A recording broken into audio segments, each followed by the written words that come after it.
Good Karma Brands radio station.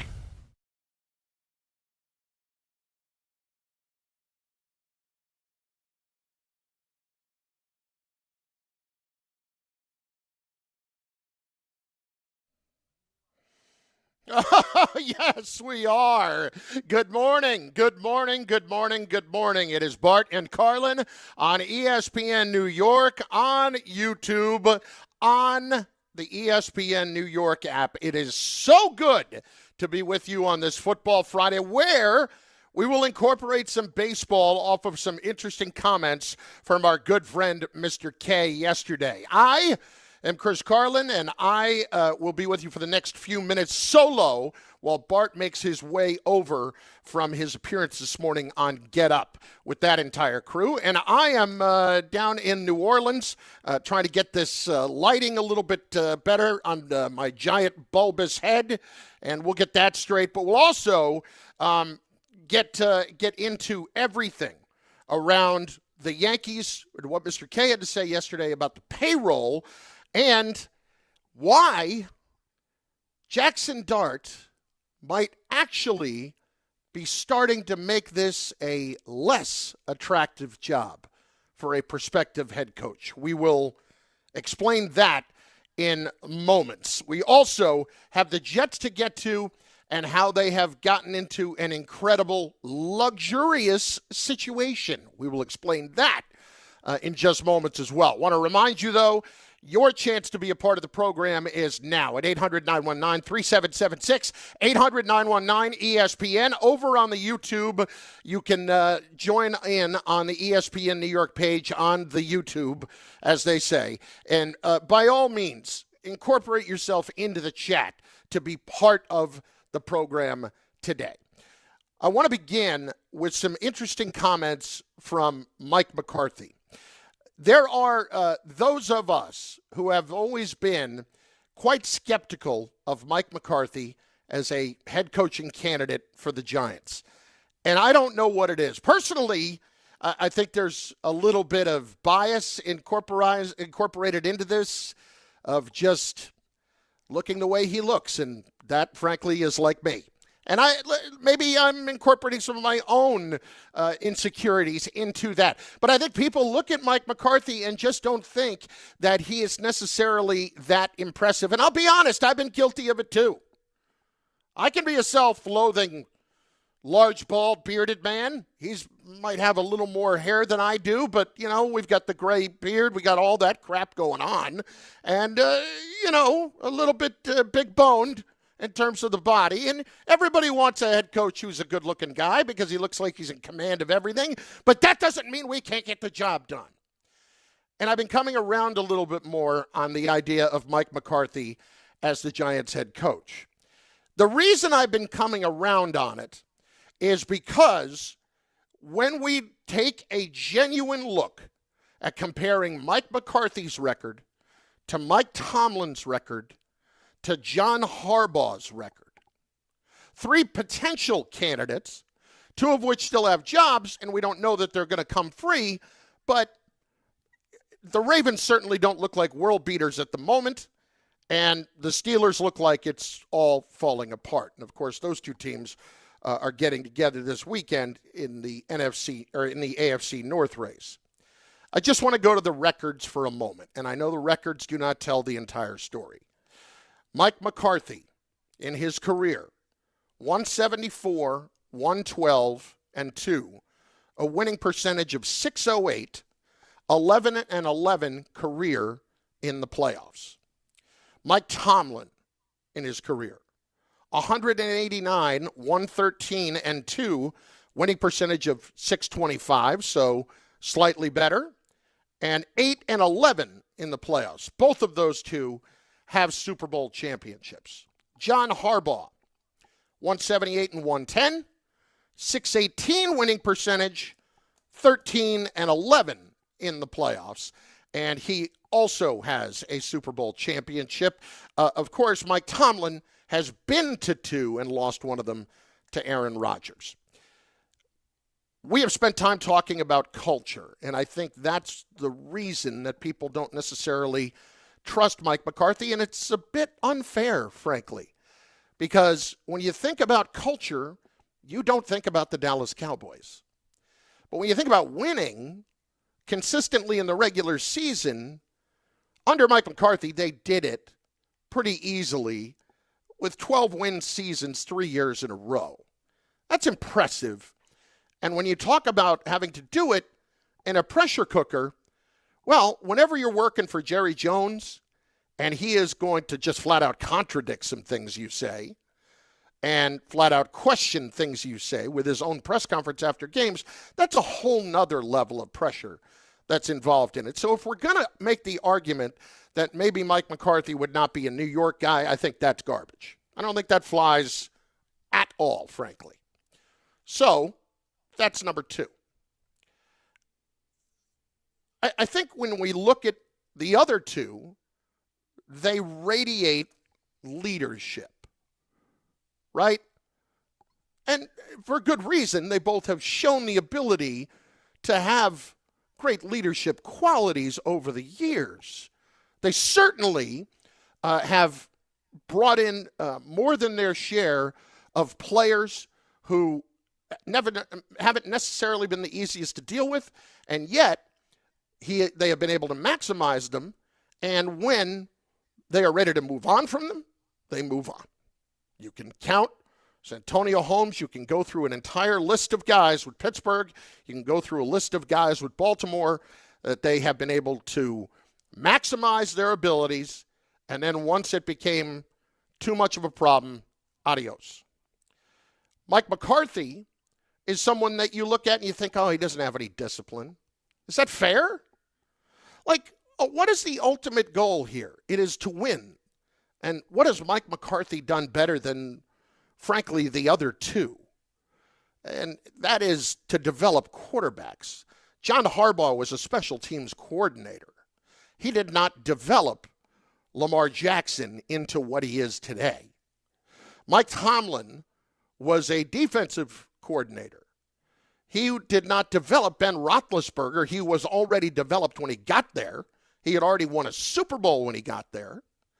So, really did not have much of a hand in that. And it hasn't gone well with Kenny Pickett. And it hasn't gone well really since. Okay.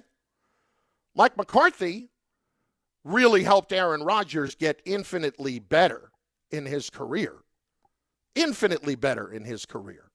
Mike McCarthy also really helped develop Dak Prescott quite a bit, didn't he? He played a huge role in Dak Prescott's career.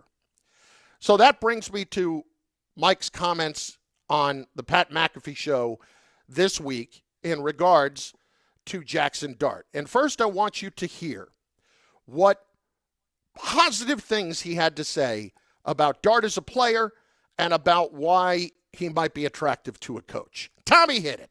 I love the way he plays because I think when I evaluate quarterbacks, you look at the in-the-pocket ability versus the out-of-pocket. And what he does naturally, you can't teach. I mean, his ability to make plays with his feet, whether it's stepping up in the A or B gap and coming out off the movement stuff. So, I mean, just the fact that they run him on so many design quarterback runs tells you what the coaching staff thinks of him. So those are all benefits, but it's the in-the-pocket stuff is always the last thing that is, I always felt the drop-back phase is always the real challenge for the guys in the National Football League. So the fact that he is so productive out of the pocket naturally, he just has to be smarter because the real challenge is, beating teams from in the pocket. This is a 2-minute league. I mean, you look at the games, especially you get the playoffs. 98% of these games come down to the last series of the game. So that quarterback has to win from the pocket to start off with. So this young man has an extremely bright future. I mean, I think every quarterback coach in the United States would love to coach this guy, just the way he plays. But he's got to be conscious of his availability. So think about that for a second. All of the positive things that he had to say and how any quarterback coach would really want to coach this guy. And when the Giants have the belief in their building that Jackson Dart is a big reason why they think their head coaching job is going to be the most attractive out there this offseason, Jackson Dart is a huge reason why. in addition to the draft picks, in addition to what they have on defense already in terms of their talent. Well, debatable about whether or not that talent lives up to what it's supposed to be. But Jackson Dart is what is supposedly making this an attractive job. But is it? Is it really? Think a little bit deeper about this. Think about what happened the other night and the unnecessary hits that he has taken this year. He takes that shot on the sideline. Doesn't necessarily have to do it. Could have just stepped out of bounds and would not have run into that problem. So what happens? After the game, you know he's getting asked about it. It's been a theme before that even happened. And when you take a violent shot, no matter how quickly you pop up and try to act like it's nothing, people are going to question what's going on. This was Jackson Dart's defiant response the other night after the game. I just want to remind you of how defiant it was. Look, I'm going to keep playing aggressive. Hopefully everybody can take a second to watch my tape going back to high school and realize that this is not a shock. I play the game aggressively. I took one hit that people are talking about. I slid, got out of the way of a lot of hits. So I appreciate people wanting to, me to be healthy and all that stuff. And I want to be healthy too. But I play this game aggressive. So I'm not going to just change how I play the game. This is not a shock. I'm not going to just change how I play the game. Okay. Mike McCarthy touched on it a moment ago. Let him go a little bit more in depth for us here, again, courtesy of the Pat McAfee Show, on what exactly Jackson Dart's biggest issue is here. Hit it. Oh, I think it's part of his responsibility. I think just like everything, we always talk about, the two most important abilities are accountability and availability is number one. You got to be available to your team, and it's decision-making. So if you can improve your decision-making, that's going to improve your availability, then it's part of his job description. The most important stat for young quarterbacks, you have to be, how many games is he going to, consecutive games can he play? Because you only improve playing every Sunday. You have to line up and play. So I think it's clearly, it's all part of his role, his job responsibility, and it's something that he has to be more aware of. You hear an alarmist tone in there to what's going on. You hear Mike McCarthy saying, first and foremost, it is his responsibility to make sure that he is more careful with his body. I hate to think that truly what it is going to take is Jackson Dart getting knocked out for several weeks. He's already gotten a concussion. And if you've ever had a concussion, obviously they differ in severity, but it can be alarming with how your brain feels and how your body feels. Bart has talked about the secondary concussion syndrome, where it becomes so much easier to get your second and your third and your fourth down the road after you've already had one or two. This is nothing new. This is right. Jackson took these hits in college. We heard what John Gruden said to him in the pre-draft evaluations where he sat down with him for Barstool. Gruden basically berated him for 2 minutes about why he's not being smarter in that regard. And yet the other night, defiance still reigns. Why do I think that that's going to change? You've heard me say this a lot over the months. When people show you who they are, believe them. Believe them. That's true in life. That's true here. He is flat out telling us, I'm not changing. This is what I do. I'm Superman, and you guys don't understand what I'm capable of and what I can do to overcome all of what's going on in your little league here. Okay? I'm gonna dominate it, and I'm gonna do it my way. And if I take hits to get the extra 2 yards, or as he put it the other day, make sure I'm +2 on every play that I go down, Well, so be it. He is starting to slide. There have been times where he has slid.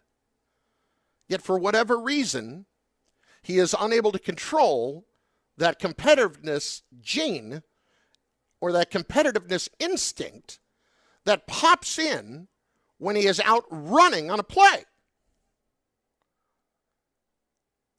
Dear God, kid, why would you be any different than anyone else who has ever played in this league? I really would love to hear from the quarterbacks who have been through this before. The guys who had the young success, the early success. You look at Robert Griffin III in his first year, 20 touchdowns, 5 picks. Dude looked like he was going to be a star for a long time. His abilities faded when he started to get hurt more and more. Why? He was taking an awful lot of hits. With the athleticism that he showed, he was going to dominate everybody else. And Robert Griffin ended up having his career cut short and never getting the massive payday as a quarterback because he took all these hits. I said this the other day. I don't understand why this point itself does not sell the whole thing. Whether it's your agent, whether it's your coaches, whether it's your teammates, whether it's your family, whoever it is, whether it's other quarterbacks who have been through this. Dude, if you want to make $300 million, you will stop. You might think you're invincible, but look around. And having said all of that, it's a bigger problem for the Giants. Jackson Dart's inability to change as this season goes along will actually make this a less attractive job. Can I just paint a scenario for you? He takes another shot where he could have gone down or whether he could have gone to the sideline when he just didn't need to do it. And he gets either another concussion or he's going to miss more time. Coaches who are considering the Giants, the ones who may have their choice of places to go, whether it's Pittsburgh with Mike Tomlin, if he becomes a free agent, so to speak, he will certainly be at the top of everyone's list. If John Harbaugh were to become a free agent, he becomes at the top of everybody's list. Do you all of a sudden look at the Giants situation and say, yeah, they've got a great young quarterback, but the kid can't get out of his own way? Is that a possibility? Yeah, that's a possibility. It's a possibility that it actually gets to a point where the job is less attractive. They can't afford that right now. They are in such a bad place that they need the quarterback who is the winner. They need the coach who's going to have the quarterback available. That quarterback needs to be available, and they need the coach who is the established winner. This is not about coordinators anymore. This is about getting someone who knows what the hell they're doing and has done it before. You know, years and years ago, the Giants did something that made sense. They hired Dan Reeves. And it didn't exactly go as well as you would have thought, but in theory, hiring Dan Reeves at the time made sense. Hiring Tom Coughlin at the time made sense. Remember when, just a couple of years ago, David Gettleman said, Pat Shurmur is an adult. We have the adult in the room to be our head coach. Sorry, I had to sneeze. I tell you what, I get into these hotel rooms, And you don't know the allergens that are flying all over the place. That's aside. Sneezing half the night. I'm going to need Bart to cover me a little bit when he gets here. But you get the point. Back to Gettleman. He said that Pat Shurmur was the adult in the room. No, he wasn't, because he wasn't capable of controlling the room. You've got guys who are available, who are capable of controlling the room. You have to make sure that you're going to secure one of those guys. And if this quarterback goes out and takes another hit, why is it that you are all so convinced that he's the guy? You can be convinced by the ability. You can't be convinced by the availability. And while you might think that this job is amazing, and who wouldn't want to coach this kid, people who look at it and evaluate it when they're trying to figure out if they want to come here and be the Giants head coach are looking at it and saying, man, I don't know. Man, is this guy capable of actually changing his ways? And by the time he does, is it just too late? The Giants need to make sure that they are maximizing what Dart is if he's the guy. They need to make sure that Dart is going to be someone who is going to be smarter. He's telling us right now, I'm not going to be smarter. Okay. We need to believe him. And I'd be careful when it comes to this offseason and people looking at this job and thinking it's amazing, but then, wait a second. Do they really have the quarterback situation figured out? Because, yeah, he can play. I won't deny that. Everything looks great from that standpoint. But is he capable of adapting? Or is he just too thick-headed? So far, the indication would be he's too thick-headed. And that makes this job a lot less attractive. Even if you're looking at other jobs like Tennessee, like who wants to go to Tennessee? Okay.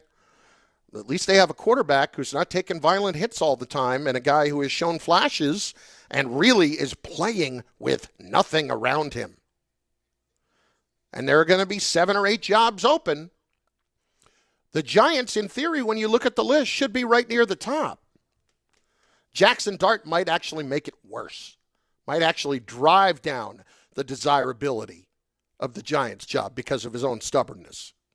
800-919-3776, 800-919-ESPN. I am Chris Carlin. I would invite you to be a part of the show over on the Bart and Carlin chat that is on the YouTube page right now. I think that's a great opportunity for me to hear from you and to really get a sense about what you're thinking. I think we could spend some great time together, and I think it would be amazing. Bart will be with us in just a few moments. It has been absolutely miserable weather here in New Orleans. I am here to call the American Conference Championship tonight between Tulane and North Texas on ESPN Radio. These are two teams that are averaging 35 points a game. I cannot wait to see what this looks like being played in the rain because it's going to pour tonight. And this is not played at the Superdome. It is played on campus at Tulane. It's going to be interesting. But it's been miserable, and I have to apologize. My plan was there to be a Carlin's Corner table today, and it would have taken place at the famous Café du Monde here in New Orleans, which serves beignets. And for those of you like me who can occasionally be concerned by what a food sounds like that you're not quite clear on what it is, especially when we're talking about French, like there's a good chance if it's a French food, I'm out. Let me tell you something about the beignet down here. It's a donut with powdered sugar. It's a zeppeli. So I was planning on going over to Café du Monde and having a little Carlin's Corner table to see if that place was really worth the hype. I was down at breakfast today. They had at the buffet here at the luxurious, at the hotel I'm at, and they had beignets available. Didn't do it. Why? Because I'm not going to go for anything less than what is supposed to be the real deal. These things are everywhere. It's been pouring down here for 2.5 days. And let's just call it what it is. My dedication to you, limited. I think you know that. Bart will be with us momentarily. Bart and Carlin, ESPN New York. Get involved on the chat over on the YouTube page on the ESPN New York, Bart and Carlin YouTube page. And you are listening to us on the ESPN New York app. Right now, police are stepping up patrols to make sure drivers and pedestrians obey our crosswalk laws. Why? Because every year in New York, people are injured or killed just crossing the street. So remember, pedestrians, obey traffic signals and use crosswalks. And drivers, yield to pedestrians in crosswalks. If you don't, we will educate you on the law. And you may get a ticket, because tickets get attention, and that saves lives. A message from the Governor's Traffic Safety Committee. In the Bronx, very heavy traffic leaving the Bronx at the Whitestone Bridge. A broken down truck on the base of the bridge on the Bronx side. Right lane is blocked. Fluid spill there. Traffic is very slow, about 20 to 30 minutes. And the Throgs Neck, a lot of alternate traffic. Bruckner Boulevard still a mess northbound side. Lanes are closed by the Hunts Point drawbridge. Crash investigation. Serious crash. Maybe a fatality from earlier this morning. That was a gruesome scene. The Bruckner itself is open, but there may be some ramp problems there by the Hunts Point drawbridge. Southbound, westbound Bruckner very slow to the Hunts Point drawbridge, and again down to the RFK bridge. 20 minutes coming in from New Jersey at the George Washington Bridge. You're better at the Lincoln or Holland tunnels. Gridlock alert in New York today. Stay with mass transit if you can. I'm Bob Williams on 880 ESPN New York. This is a test of the emergency alert system.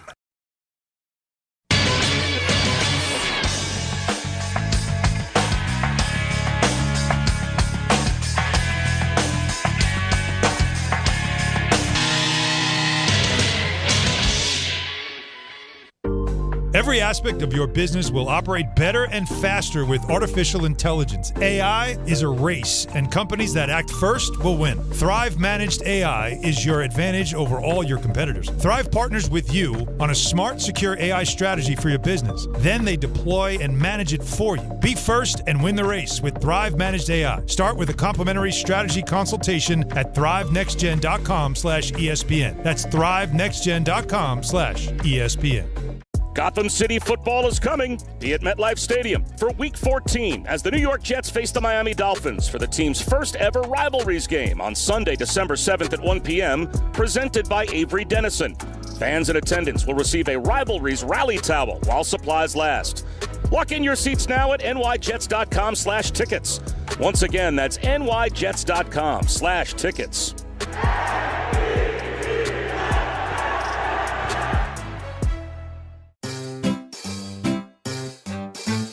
1-877 Cars for Kids.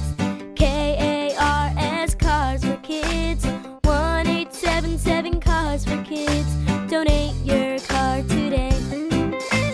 1-877 Cars for Kids. Donate your car today. Ready to get rid of that old car? Donate it to Cars for Kids. Call 1-877-CARS-FOR-KIDS to reach a friendly live agent. Donation's super easy, and your car can be picked up as soon as tomorrow. Call us now, 1-877-CARS-FOR-KIDS. That's Cars with a K to donate your car today. 1-877 Cars for Kids. KARS Cars for Kids. 1-877 Cars for Kids. Donate your car today. Hurry! It's your last chance to donate for 2025. Last chance! Donate now for a 2025 tax deduction. Finding great candidates to hire can be like, well, trying to find a needle in a haystack. Sure, you can post your job to some job board, but then all you can do is hope the right person comes along, which is why you should try ZipRecruiter for free at ZipRecruiter.com/ESPN.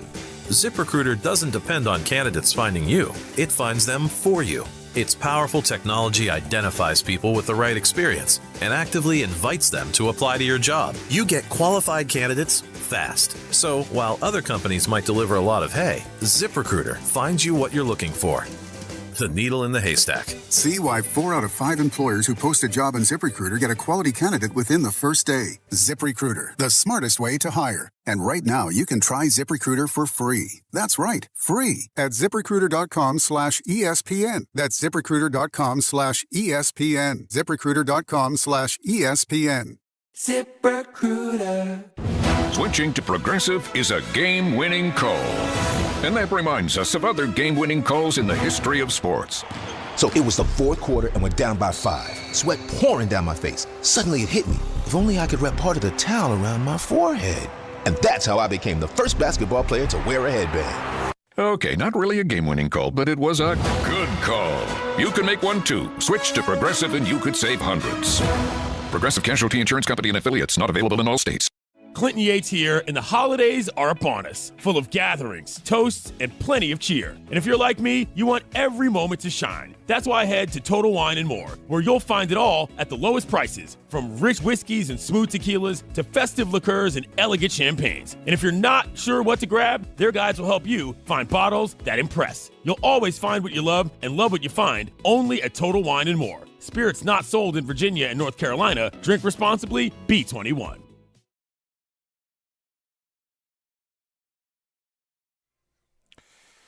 I mean, I get it. You know, the New Orleans, the whole thing. I understand it. It's Bart Carlin, ESPN New York, and on the ESPN New York app, because I am in New Orleans. This is Carlin. Bart will be here momentarily, we hope. Apparently, Tom Bauer is trying to create more issues here for me, or at least offer suggestions, but in the process is creating more issues. As I said a few moments ago, I have to apologize for my inability to deliver a Carlin's Corner table this week because I was planning on doing it from Café Du Monde here in New Orleans, which is famous for their coffee and beignets. Beignet is basically a donut. It's a fried piece of dough. Somebody was telling me that the Zeppelis have ricotta in them. I don't remember that. I have never gotten that at my local church Labor Day carnival. Okay, I don't remember ricotta being at all involved in Zeppelis. I think that is crap. That was in the chat, and let's not turn the chat into Wikipedia here, people, where you can just write anything and expect everybody to believe it. But then Tom says to me during the break, why didn't you go for a muffalata? Isn't a muffalata some sort of delicacy that they're famous for down there? Well, Tom, please explain what a muffalata is, because I have no idea about this thing. Sure. So it's essentially a giant sandwich that they serve down in the French Quarter. Signature muffaladas include a layer of olive salad, salami, ham, Swiss, provolone, and mortadella, and maybe some other toppings as well. You lost me at olive salad. What, you're not a big olive guy? Salad? I mean, like, first of all, come at me with the salama and the mortadella to start, and then you hit me with olive salad to begin? Like, how is that going to rope me in? Like, I'm not eating that thing. Ham, listen, I am not a ham guy. In any way, not a ham guy. I applaud things, cured meats, heavily salted, usually have no problem. The ham flavor combination, just the palate of it, or whatever you would call it, the profile, the flavor profile. No, hard pass. And you want me to go and do? Listen, as I said, my dedication to this is limited. It is limited. Bart, he wants me to try, and my plan was, and I heard from Joe Fortenbaugh yesterday that you were trying to get him to set an over-under on the number of po' boys that I was going to eat down here. Yeah, he told me. First of all, terrible job by you, yeah, because you know that I'm allergic to seafood, and yes, so you would take the under on the po' boy, but you should have set the over-under on beignets, which is basically the fried dough, which is a donut. Yeah. You basically eating them like holes, right? Like Dunkin' Donut holes. Exactly, I would be, but I haven't been able to because it has been pouring for 2 days here. Are you serious? Pouring. Yes, it has not stopped raining. It rains for in New 2 Orleans? days. Yes, I know. And when I was talking about the po' boys, you know they do have like chicken tender po' boys. No, I didn't know that. Yes. I thought the po' boy was strictly shrimp or some sort of seafood that was involved in that, and I can't be a part of it. Last night at dinner with the people I'm doing the game with. What'd you guys eat? So we just ate downstairs in the hotel. You didn't even want to leave the hotel. It was raining so It's a place there called Mother's. That's like the legendary That's supposed spot. to be amazing. Yeah, right? It's like a little hole in the wall. Right. That's supposed to be amazing. And maybe I'll try to get there at some point today or before my flight tomorrow. But the problem here with, they ordered gumbo, right? Yeah. But, And, like, but I didn't- seafood and gumbo. Yeah. So there's like a crab leg sticking out of this soup. Did they suck Like, what the hell is that? Suck the Do head they just out? throw whatever they have into that thing? Yeah, it's gumbo. You just throw all the trash in there and just mix it up. Make a nice little roux. That's the Or whole put a thing little of gumbo. rice on top. That'll That's what make it more appetizing. It's the scraps. And wouldn't you be alarmed by this, okay? Our side reporter on the broadcast, Marilyn Payne, last night ordered oysters for the table. Now, I'm not an oyster guy. I'm Yeah. out on that, okay? Yeah. The oysters, it's raw oysters. Yeah, I tried it one time. How did that work out for you? It just tastes like lemon juice, vinegar, and hot sauce because I did not chew. I just sucked it down. Yeah. I didn't want it to. I had to make sure. I didn't. It was like one of those little Nerf sharks. You know what I'm saying? I didn't want it to get stuck in the throat and I have to spit. Yeah, it's too much to think about. Yeah, and so anyway, she ordered it for the table, and it was supposed to be an appetizer, and like a half hour later, it's not there. Wow. And she oysters, says... Oysters are raw. Yeah, exactly. She says to the waiter, what happened with the oysters? Oh, they're not ready. You don't cook oysters. And she said, okay, and he left the table, and I said... And we were in the middle of a somewhat substantial conversation, and I just said, I stopped. I said, aren't they raw? Like, why would that take 45 minutes? They never came. Wow. Now, I know it is some that they cook, and it's got cheese on top, and it's just like, you want to warm up fish? No, and that's not what this was. This was just in a shell? Raw oyster. Anyway, so the point being, the trip point so is you're far, having a great trip. we're doing okay. I mean, I'm not complaining. I will complain, but no Carlin's Corner table today because that was the plan, was to go get the beignets. Yeah. But go get some donuts and coffee. You don't have DoorDash down there? That's called breakfast. You don't have DoorDash down there, man? You can't have Carlin's Corner, then you just go to a restaurant in a hotel? No. No, I am never going to grade something on a DoorDash order. Freshness. I feel like that's unfair. I think it's got to be fresh. But they got the Domino's microwave bags. Keep it nice and warm. Nah, I don't feel like that's fair. Have you ever gotten a French fry from DoorDash that's actually crispy and not soggy? Nah, the answer is no. Yeah, I take mine and I put it in air fryer and like re-crisp them.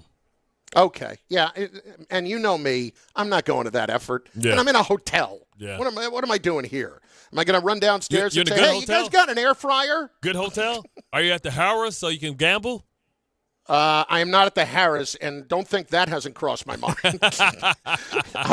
Last night, a good way to pass the time. You know what it is? You know what it is on certain nights, Bart? You come to a decision time. It's either the night's going to go one way or it's going to go the other. Yeah. And I had the show today, and I had the game tonight, so it was going to go with me back in bed after the Cowboys game. Yeah, New Orleans for me is usually like, okay, do I go to the casino or do I go to the strip club? Both. I'll take both. That's where the decision is drawn for you. And I get it. Listen, I was tempted. I don't see no beads. Very tempted to go to the casino. I don't see no beads on your bed or nothing. No beads, no nothing. I'll tell you what, though. The city is looking pretty good. Okay. Like the city's been beat up over the years, and they still have their Started issues from here. Katrina, But yeah. I'm talking about the city is very clean right now. It looks nice. It looks really good. I think part of it is that you're not in the summer where the humidity just turns it into a smell. Yeah. You know? Barbecue chicken out there. So what's the weather like? Well, it's inside the dome, so it doesn't matter what the weather No, is. it's not inside the dome. No? It's not. Tulane built their own stadium about 10 years ago. Wow. So it's an outdoor stadium called Yeoman Stadium, and we were over there yesterday. It was absolutely pouring. Now, they got turf, but still. It's going to be an outdoor game tonight between two high-powered offenses. That's just foreshadowing, about, what this time of year for football is. It's the elements. I mean, I had to walk over here from Get Up, and I'm like, good luck, Miami. Have a great good luck, because I don't even want to be out here, and I live here. It's cold at home? Man, it is a different type of cold. Because we haven't had it in a long time, it didn't get cold here until maybe like last year, like January for a couple. Remember, we only had like 1 or 2 snows last year? Yeah. This is not the case. It is cold. I was We're gonna get it. I wore the wrong coat. Yeah. I should have put long johns on with the butt flap in the back. Well, I told you that I got changed up, and so I'm going right from here to Green Bay for Bears-Packers on Sunday. And that is a hell imagine of a game. Packing for New Orleans and then Green Bay. That was a whole scene, man. You got that puffy coat that you kind of put inside of a bag, and it like it becomes real small. Then we get back to Green Bay, it inflates. Exactly. Hope they got hand. I do have one of those packing bags where I could throw the jacket in that, and it sucks all the air out of it. Yeah. And it looks like all of a sudden it's a piece of paper. Absolutely. Bro, and you talk about how fortunate you are, man. That's a hell of a game to get. I mean, that's for all the marbles. I'm excited. I'm excited. It's unfortunately not on ESPN radio. It's a long story, but anyway, But you're calling it. You're going to be telling the story of that day, of that game, and that is a great one to have. Does the running game of the Bears, nullify the pass rush of Green Bay Packers, and can Jordan Love, be not fall victim to what the hell? It feels like the Bears defense have a rabbit or rabbit's foot. You know what I mean? Or a horseshoe stuck up there, but because they're not a good defense. But you're talking about 26 turnovers, 27 turnovers. I don't know how many it's up to now, but I mean they're lapping the field as far as turnovers and extra possession. So it's going to be fascinating because you would think the team that gets a lot of turnovers and relies on them in this type of weather, that type of weather, would have an advantage. So it's going to be interesting. That's a hell of a game. We'll talk about it. We'll pick that game later as well. Yeah, we'll get into it. They could have gave you like I forgot who it was that said they had Saints and somebody. I say, man, they're giving you the Solomon Wilcox. Oh, that was McCourty. McCourty got with the Saints? Yeah, he's got the Raiders and somebody like, well, man, geez, who'd you piss off? Listen, man, Raiders Broncos. For me, if the letters NFL or college football CFB are in front of them, I'm good. I'll be there. You got it. Yeah, but Jacksonville. Maybe even UFL, whatever you need. Jacksonville, I guess Arizona now, you'll be like, well, at least I get to lay out in some good weather. But, man, what do you say? What do you say about, Pete Carroll and the Raiders versus the Broncos? Yeah. That's 33-0 Broncos. Geno Smith drops back. Benito. Bart Carlin, ESPN New York. I did not chew. FanDuel Friday is turning it up with NBA Happy Hour every Friday from 6 to 7:30 p.m. FanDuel is dropping limited time specials to get you in the zone. That includes boosts, bonuses, and some surprises, all designed to bring that Friday energy. This isn't just another promo, it's your weekly pregame. So when you're wrapping up the work week, what better way to bring on the weekend than with the NBA Happy Hour? Every Friday, 6 to 7:30 p.m., only on FanDuel, official sportsbook partner of the NBA. FanDuel is dropping limited time specials to get you in the zone. That includes boosts, bonuses, and some surprises, all designed to bring that Friday energy. Visit FanDuel.com/Rick to grab your reward before the clock expires. Must be 21 and older and physically present in New York. Opt-in required. Rewards are non-withdrawable. Restrictions do apply, including bonus and token expiration, leg requirements, and max wager amount. See terms at sportsbook.fanduel.com. For help with a gambling problem, call 1-877-8-HOPE-NY or text HOPE-NY at 467369.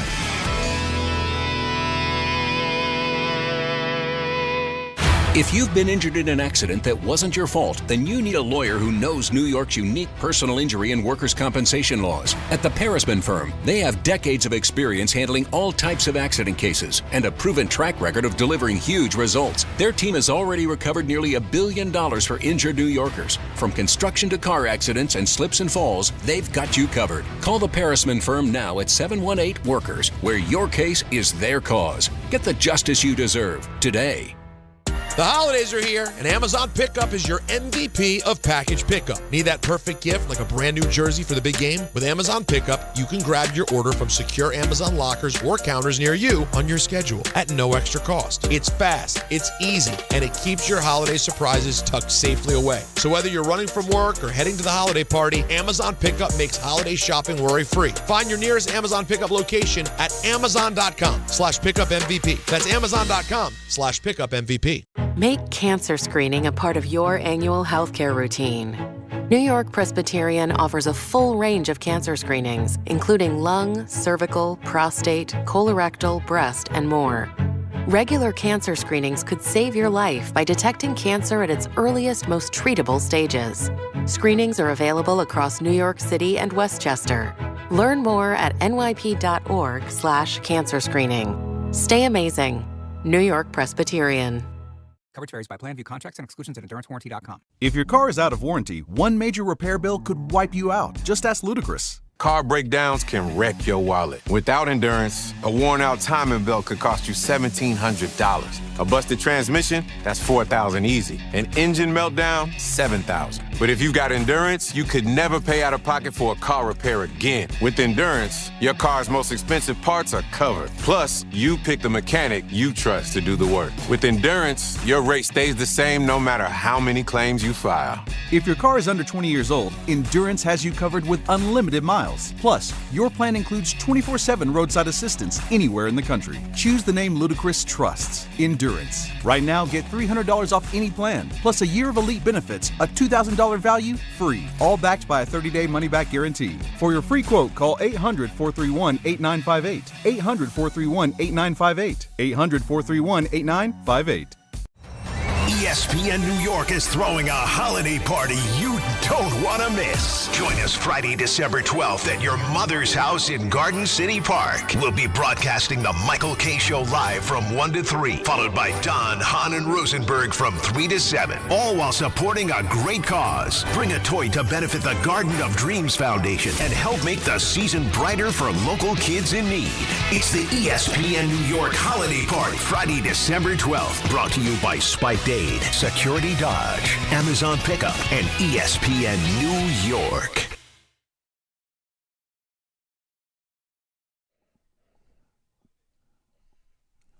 Rock, body, rock. Tom, you feel like breakdancing today? I can't breakdance to save my life, but it's a Friday. I'd love to see Tom carrying around a piece of cardboard. Yeah, man. That'd be awesome. I can teach you how to do the whirly doodly. I'll let you guys in on a secret. I tried to do the worm once on a booze cruise. It didn't end well. What did you do, hit your pelvis? Oh, you hit your junk. No, I was just flopping around like a fish on the top of a boat. Okay. Did somebody come put a stick in your mouth thinking you having a seizure? No, but I did get a round of applause. I think they were laughing at me, though. I think that was more effort, Tom. And bless his heart. Thanks for the comedy. Bless his heart. Yeah. Yes, exactly. It was in the South. Bless his heart. He tried. He tried. Bart Carlin, ESPN New York, and on the ESPN New York YouTube channel. By all means, go there. Check it out. Be a part of it and get involved in the chat. There have been a couple of comments here. Number one, Carlin's head looks particularly red. Yeah, okay, good luck with that. And then secondly, is he too close to the camera? No, my head's just giant. Like, how do we not know this by now? Is people new? Like, it's a massive head. It's like a size 8 head. They say you blocking the whole back of the headboard. I'm blocking the whole damn room. Let us one thing before we hit a couple of calls here, Bart. Jameis Winston, on this bye week is going to be on Fox NFL Sunday this week. And Russell Wilson is going to be on the NFL Today. Hold on, Rich. You say Sherm? What do you mean Sherm? Oh. No, who's going to be on there with Russell Wilson? Russell Wilson is going to be on the NFL Today. Oh, wow. And then Jameis Winston is going to be on NFL on Fox. Well, I know what I'm looking for. I'm looking for Jameis Winston.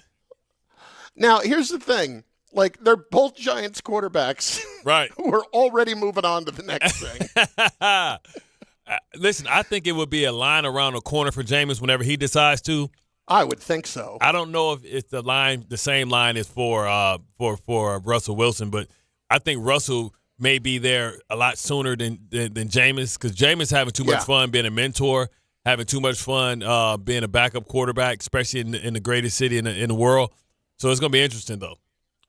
Did you see Jameis on social media did they have different kind of trends on social media, obviously. Yeah. Every day is something different.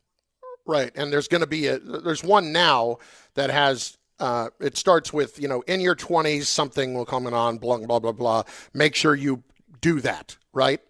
And it's basically reflecting about something in your life that happened that changed your life at that point that you had to make a decision about.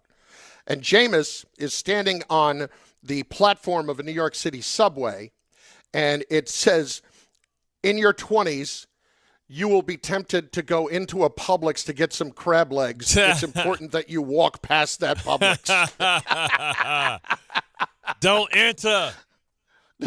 Go to Whole Foods. They ain't got crab legs. See, I give Jameis credit. He's got a tremendous, self-deprecating personality. Self-deprecating humor to him, yeah. He doesn't take himself too seriously, man. He's a guy that just has great energy, man. Let's hit some calls here at 800-919-3776. Brian in Manhattan is up first on ESPN New York with Bart and Carlin.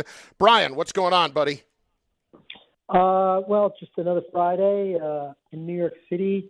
Chris, I was, before Bart came on board, you were sort of doing the Jackson Dart, pretty depressing take, in my opinion. Well, it wasn't depressing. It was just realistic. It was depressing. You were essentially saying that Dart, doesn't know any better, will never know any better, and that coaches now will, in fact, not come to New York because they feel like he will not learn from his mistakes and therefore won't be available, and therefore the job isn't as good. Well, I think that there's Bart. This was the point. With the way Dart is acting right now, and with some cuts that I heard from Mike McCarthy on the Pat McAfee show, I think there's a chance that, like, if Dart got hurt again this year by taking a hit, and because as stubborn as he has been, it actually could make the Giants a less attractive job this offseason than it is right now. Like, if they think it's a great job right now because they have Dart lined up, that it could actually, well, you know what? Maybe it's not that attractive if this guy is not the brightest bulb in the tree when it comes to not getting hit. Well, coaches have big egos, and their egos is, I can train, I can change them. So how has that worked out for every guy and every woman who ever said that going into a relationship? I can change her. I can change him. No, you can't. You can't. Yeah, that is true. I wonder if people look at the New York job like people look at the LSU job. Even if you got a good job or a solid job, do you want to be able to have this job? Like, because that's kind of what Joe Shane was trying to say, how great this job is, just simply before you even consider what you're walking into. They're talking about how great the job is just simply because you're in New York and you're with a flagship organization. But sometimes, like, athletes are the last person to realize that they can't play anymore. Sometimes I think some of these organizations realize that it's a whole generation that don't remember 2012. It's a whole generation that don't know who LT is. It's a whole generation that, in a minute, we'll be a whole generation removed maybe 5 to 10 years from now where they don't remember Eli Manning. And all they know is what the Giants have been. Right? And not what they are, or what they are, not what they've been. I want to get more of your take on this here in a minute at 800-919-3776. Also in the chat over at YouTube, but more about what Bart has to say. It is Bart and Carlin. I noticed you got the hat on today. It's cold as hell. I still ain't thawed out yet. Hot tea. You got a little Mike Tomlin to you today.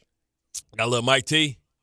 Look at a little Mike T today. Listen. We're talking about Week 14, 6-6 Baltimore Ravens versus the 6-6 Pittsburgh Steelers, and the loser's coach could be on the market. And the loser is a half game out of first place. Hey, you know what we said? We call that. You go from sugar to it. You know what I'm saying? Bart and Carlin, ESPN New York. I do. This is Don, Hahn, and Rosenberg. Am I wrong to feel like the Knicks are in really great shape and they shouldn't do anything desperate? They've got a really good basketball team that can go pretty far this year as is. And then in the offseason, you address Giannis. I think he's going to be here. Just be patient. I don't think it should be something people talk about in the NBA until he comes back and proves he's healthy. Don, Hahn, and Rosenberg. Weekdays at 3 on ESPN New York and streaming live on YouTube. Some stages celebrate. This one tests everything. Every drive, every approach, every putt, pressure builds, resilience matters, and history waits for the bold. In June, the 2026 U.S. Open Championship returns to the Hamptons at the iconic Shinnecock Hills Golf Club. Experience the world's best golfers competing on one of the sport's most storied stages. Don't just watch greatness, experience it live at the 126th U.S. Open. Daily tickets are available now on SeatGeek.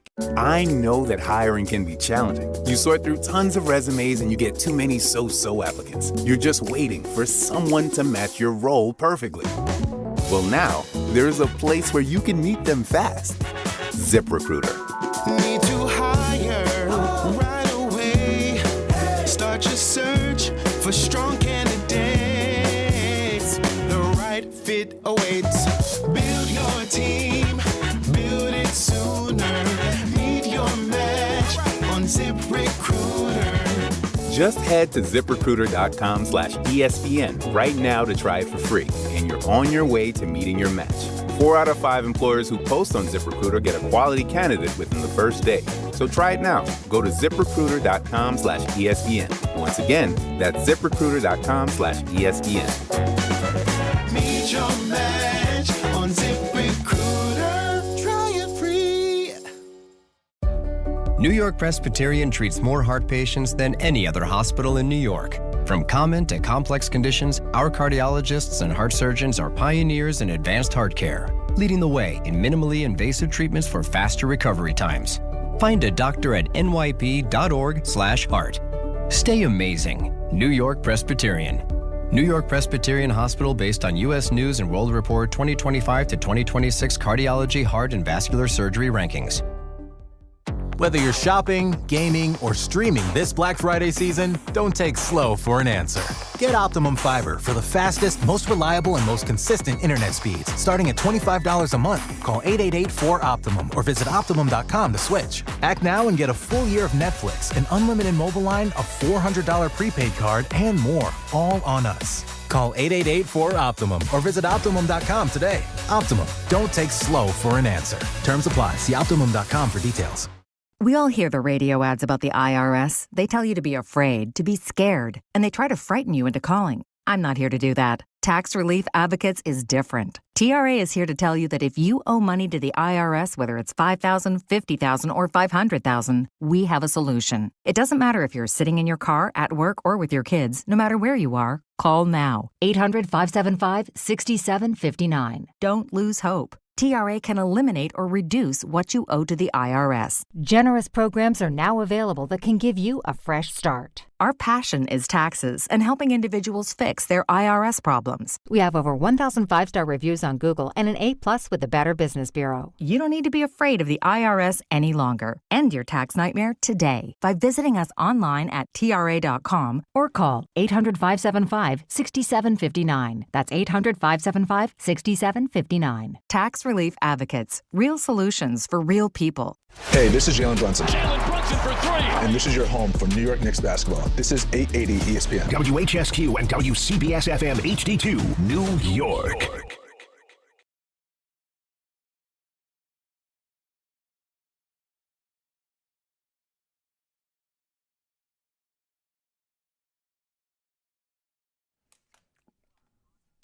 There are a lot of mitigating circumstances that make it more interesting. I don't think mitigating is the right word. Good chance I didn't use the right word there. Never mind. There are a lot of interesting circumstances that make it possible that somehow Jackson Dart could make the Giants' job less attractive with his stubbornness. It's Bart Carlin on ESPN New York and on the ESPN New York YouTube page, as well as on the app. You can watch the show there. I am live from an undisclosed hotel location in New Orleans, and Bart is, of course, at the studio following his appearance on Get Up this morning. But, I mean, am I wrong to say that the panels on Get Up are getting bigger each and every week? Where I looked up today on television, and there were like 7 of you, and then let's go to a special location for Fortenbaugh. Right there, 5 feet away in the corner. Yes, exactly. Am I wrong about that? Like 10 people I got to hear from? Well, this is what happens when it's season. You know, they've been hiring a lot of guys, and you got to get them in. Got to get them days in. And Dan was in town for something. I thought Dan was there because Dan, we get it. Yeah, you know what I mean. Yeah, I thought enough, Dan. We get it. Yeah, I thought Dan was there because he was going to be on First Take, but I look at First Take and I don't see him. I said, "Well, why'd you come in?" Was RC on this morning? No, RC's just strictly First Take today. He's on First Take today. He's got the RC logo on his yellow suit. Oh, if you don't know his name, he'll tell you. Just read my badge. Yeah, but like Dan, we get it. You're everywhere. You know. I appreciate the fact that he grinds and he works hard. But like, I'm in a meeting yesterday here at Tulane, and I guess one of the first games that he did might have been here, and they were talking about, Dan came in and was asking about all these formations and all these kinds of things, and then he wanted to go into the film room. Like they couldn't get him out of the building. Right. Like, okay, we get it. Give me stuff to talk about so I can show you with the X and O's and follow the light. Follow the light. I'll tell you what. Has anybody worked harder to turn this into an incredible career than Dan? It's not easy to walk out of being a professional athlete, but not a high-level one. Yeah. And become Make a name for this. Yeah. Yeah, he's Herb Street did it, I guess. He's basically Sean Salisbury. Minus the penis pictures. Yeah. That's unfortunate that I had to point that out, but it's accurate. Actually, Sean Salisbury had a okay career. He started some games and won some games. But he used to talk cash, money stuff, bro. Really? Like, at least Dan is still respectful. Did you play against Sean Salisbury? I just remember watching. No, he was talking about games when I was playing. He was like the guy. Okay. We like, who the hell is this guy talking mad? Oh, crap? When you're saying he's talking trash, Yeah. that he was doing it on TV. Yeah, we like, who the hell is this? Who's this Sean Salisbury? Who did he play for? Yeah. Didn't he play for Minnesota? He did. Okay. I think he played for Minnesota, and he played for the Chargers, I believe.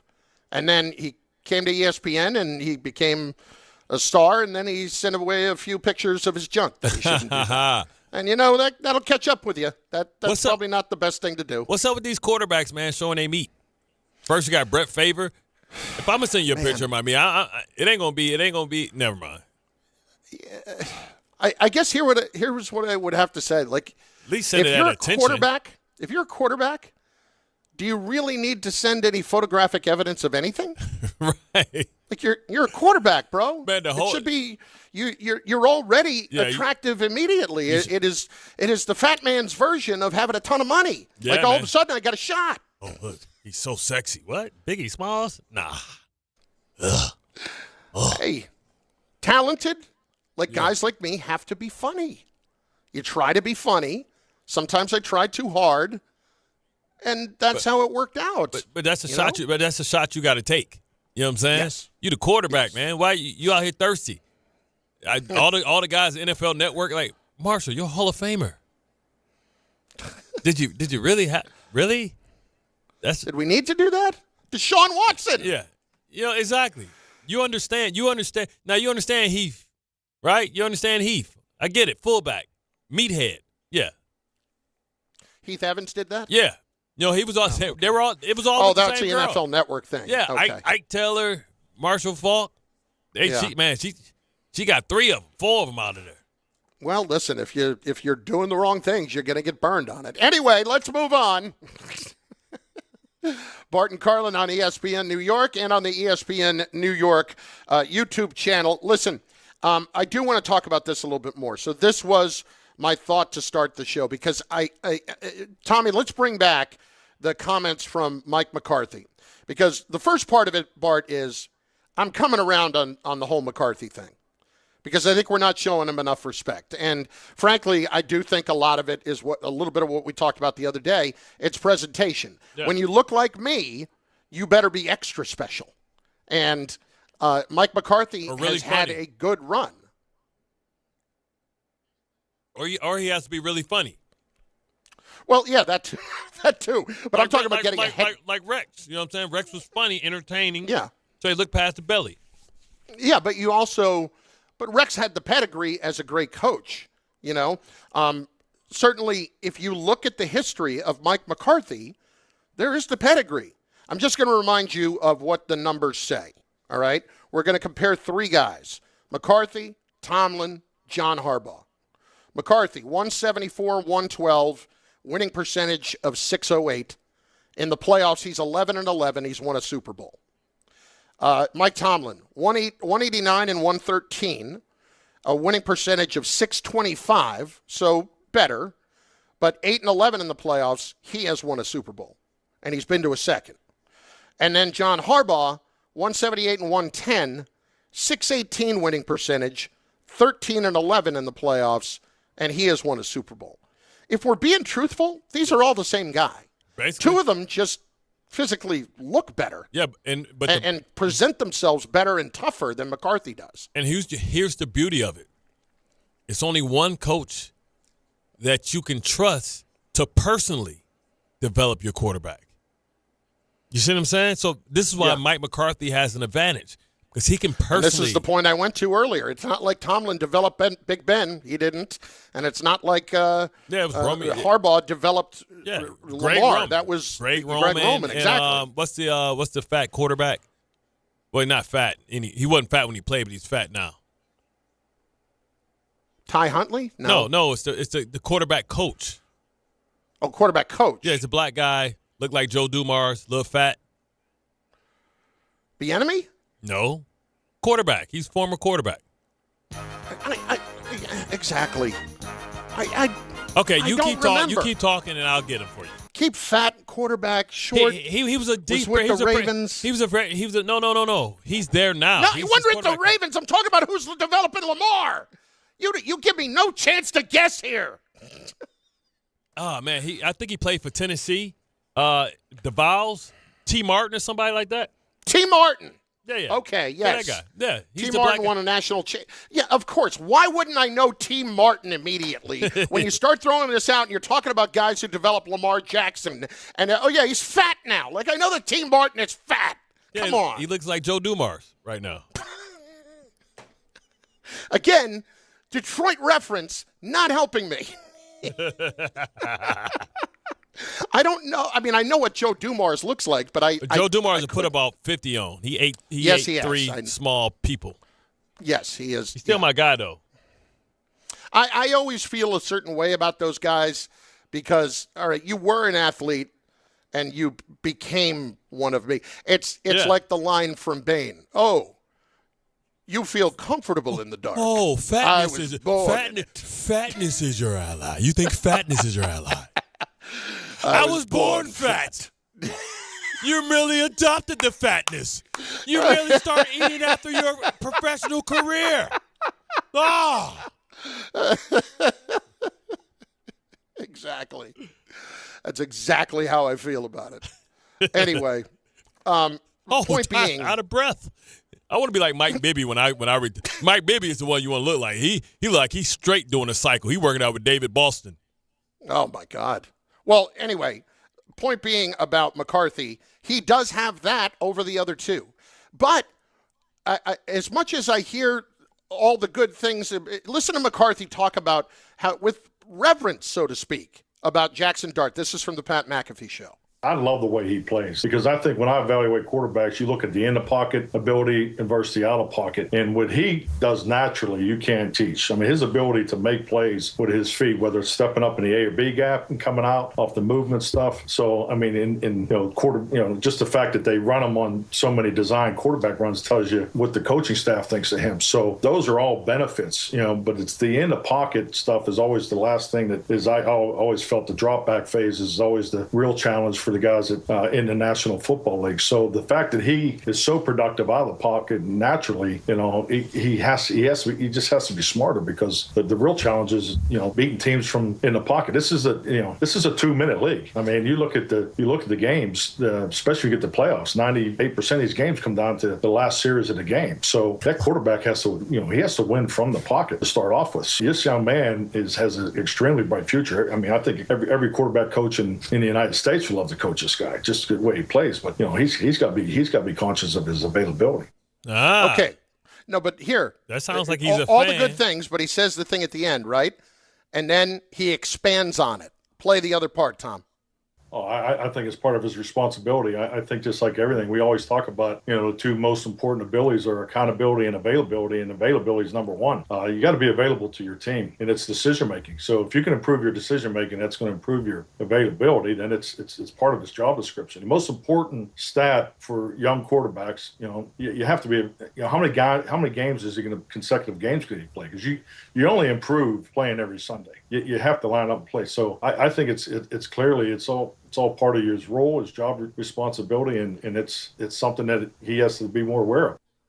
Yeah, I think he sounds encouraged. I mean, and this is time for Mike McCarthy to start making public statements because he wants to get in the coaching cycle. But also, when you look at it, I don't understand why the Giants haven't brought him in yet to kind of talk and see what he wants. I don't know if they want to wait till it's like 2 games left or something like that. But, man, at this point, Kafka, listen, we'll give you your interview, but we're going to start – reaching out and talking to candidates that's available now to engage their interests and see what their vision is. And this gives us time to give them the proper attention so then we can do a proper search. Why aren't you talking to him right now? Why aren't you bringing him in?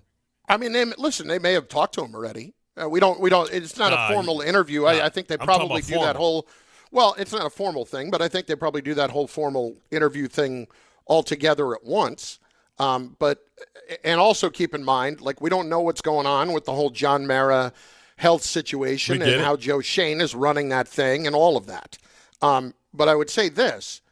Yes, he sounds encouraged about Dart, but I pose you this question. When we hear Dart sound as defiant as he is about being someone who's going to continue to play the way he plays, Bart, let's just, again, I don't want to speak this into existence. Yeah.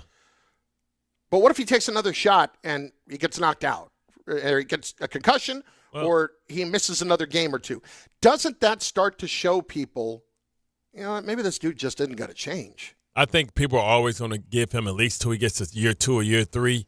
Oh, he's young, type of excuse.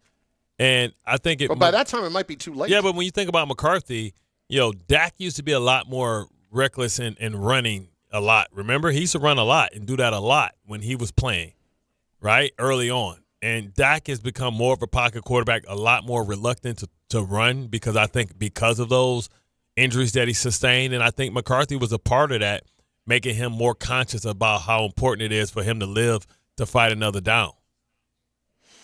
Yeah, I get that. I mean, I get that. I just think that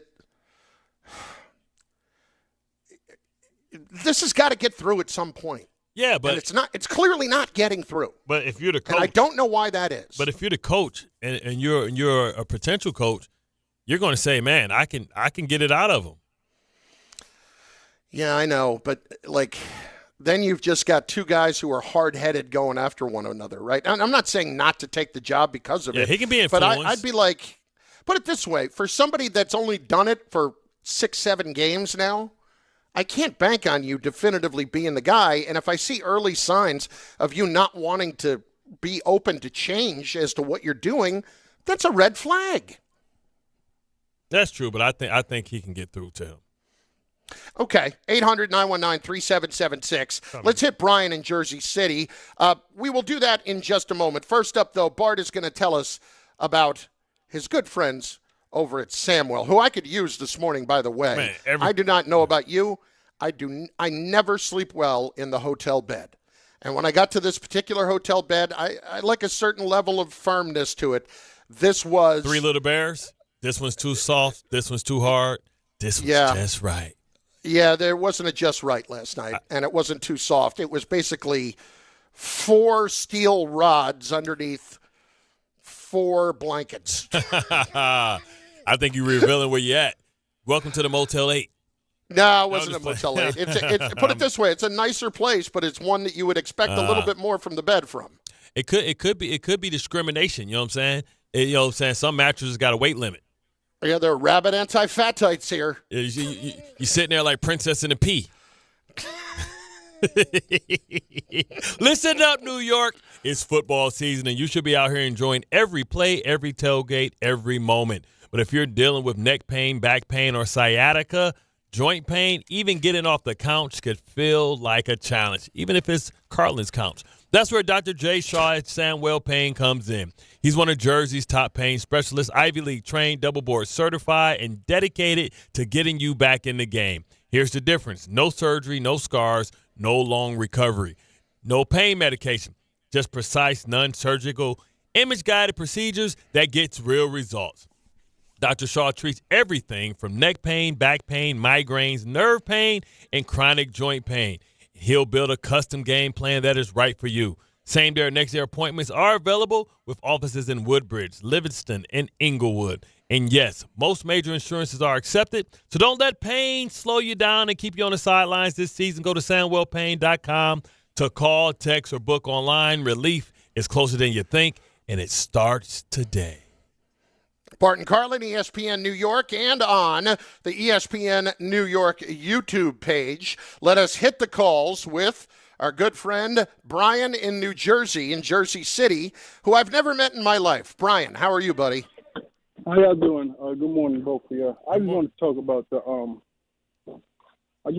the coaching search, the Giants, because I keep hearing McCarthy, Shula, Kubiak, but I'm wondering why I never heard Robert Saleh mentioned, because we should be seeing what he's doing with that 49ers defense. They're bruised. They're bad. They got practice squad players out there, and look at our defense. Like Bart said, I think this week, second paid defense in the league, second highest paid. And I don't think it'll be a problem with Dart as our quarterback, because I think Jordan Ronham had on the Giants Nation show with Bobby Skinner, he had an interview with Gruden, and every offensive coach talks about Dart, high praise. So I don't think it'll be a problem bringing in offensive-minded OC in for this job. But I think Robert Saleh should have a decent look. Does Saleh get to come back and he brings LaFleur, baby LaFleur with him? Bring him back? Run it back, say, see, I tried to tell you this was the guy for the job. Look what he's doing out there with the Rams. No bueno. Robert Saleh's already been in his market. I don't know if he's signing up for all the criticism and ridicule that he dealt with here. First of all, that's number one. And it's not just that he's going to do it. The Giants are never going to hire a jet coach that failed. That's not going to happen. Number two, can we really credit Mike LaFleur with everything that's going on with the Rams? Doesn't that always kind of revert back to Sean McVay? They said that about Kevin O'Connell, too. Yeah, I understand. They said that about Mike. They said that about Mike McDaniels. Let me put it this way: I've heard from people who were in and around the Rams. Not the biggest genius on the planet. Okay. They said that about Sean McVay, though, too. Remember, he was the utter study of Shanahan. That's why he always puts belt to ass a lot of times when they play each other. Yes, he was. Now, look, Saleh's not coming back to coach. Yeah, that's true. I'm trying to think of some of these job openings. I can't see Saleh in Atlanta either, because they dealt with the Ulbrich experience. Right. What about Tennessee? It seems like he fits in Tennessee, Xerxes, but he may have a quarterback, may not have a quarterback. I don't know where Robert Saleh fits, but people like him. And people think that, he's a good coach. He's likable, but and people think he got shafted by Rodgers. Listen. Think that Rodgers got him fired. I just don't know that Saleh's going to be a head coach in this cycle. I think it's going to take another year. He's got a lot of steam. Usually, if you're going to be a head coach again, it usually happens fast. It usually happens fast. I get it. I'm trying to think of let's hit. Go ahead. No, I'm trying to figure out what other potential could the Las Vegas Raiders be one and done with Pete Carroll. It went bad early. Okay, so here's something that Robert Saleh apparently just told Josina Anderson about whether or not he wants to be a head coach again. Quote, "We all want to get to the top of our profession, but honestly, I'm just in this space right now where I'm solely focused on trying to do my best for the guys here. It's not a secret. We all want to be at the top of our profession and show that we can achieve greatness at the top of our profession. But I say with great humility, my focus is here and just trying to get to the playoffs, blah, blah, blah, blah, blah." Read between the lines in there. There's a little chip on his shoulder to get back and be a head coach. Of course. Remember, he was interviewed by Jacksonville. Mm-hmm. Thought that was a place that he may go. I can see him if McDaniels gets fired. I can see him back in Miami. We don't know. Miami, we got Tennessee. We could have Atlanta. We have the Giants. Out of all those, I would still be trying to get to the Giants. Let's hit David and Elizabeth up next on ESPN New York. David, what's going on, bud? What's going on, Chef? What's going on, Bart? Hey, what up? Hey, Bart. Yesterday, man, I was in lockstep with you, man. I don't believe Jay-Z is the greatest rapper of all time, and he definitely got ether. So we was on the same thing. I just didn't want to, burst Todd's bubble. Yeah. He young. He don't know nothing. Yeah, listen, Ty never saw Vanilla Ice, so he doesn't know about the greatest rapper of all time. You know what I'm saying? He never heard no Cool G rap. You know what I'm saying? Fast Life. He don't know nothing Ty about ever heard that. Stop, Collaborate, and Listen? Come on. He ain't even heard Grand Pooper.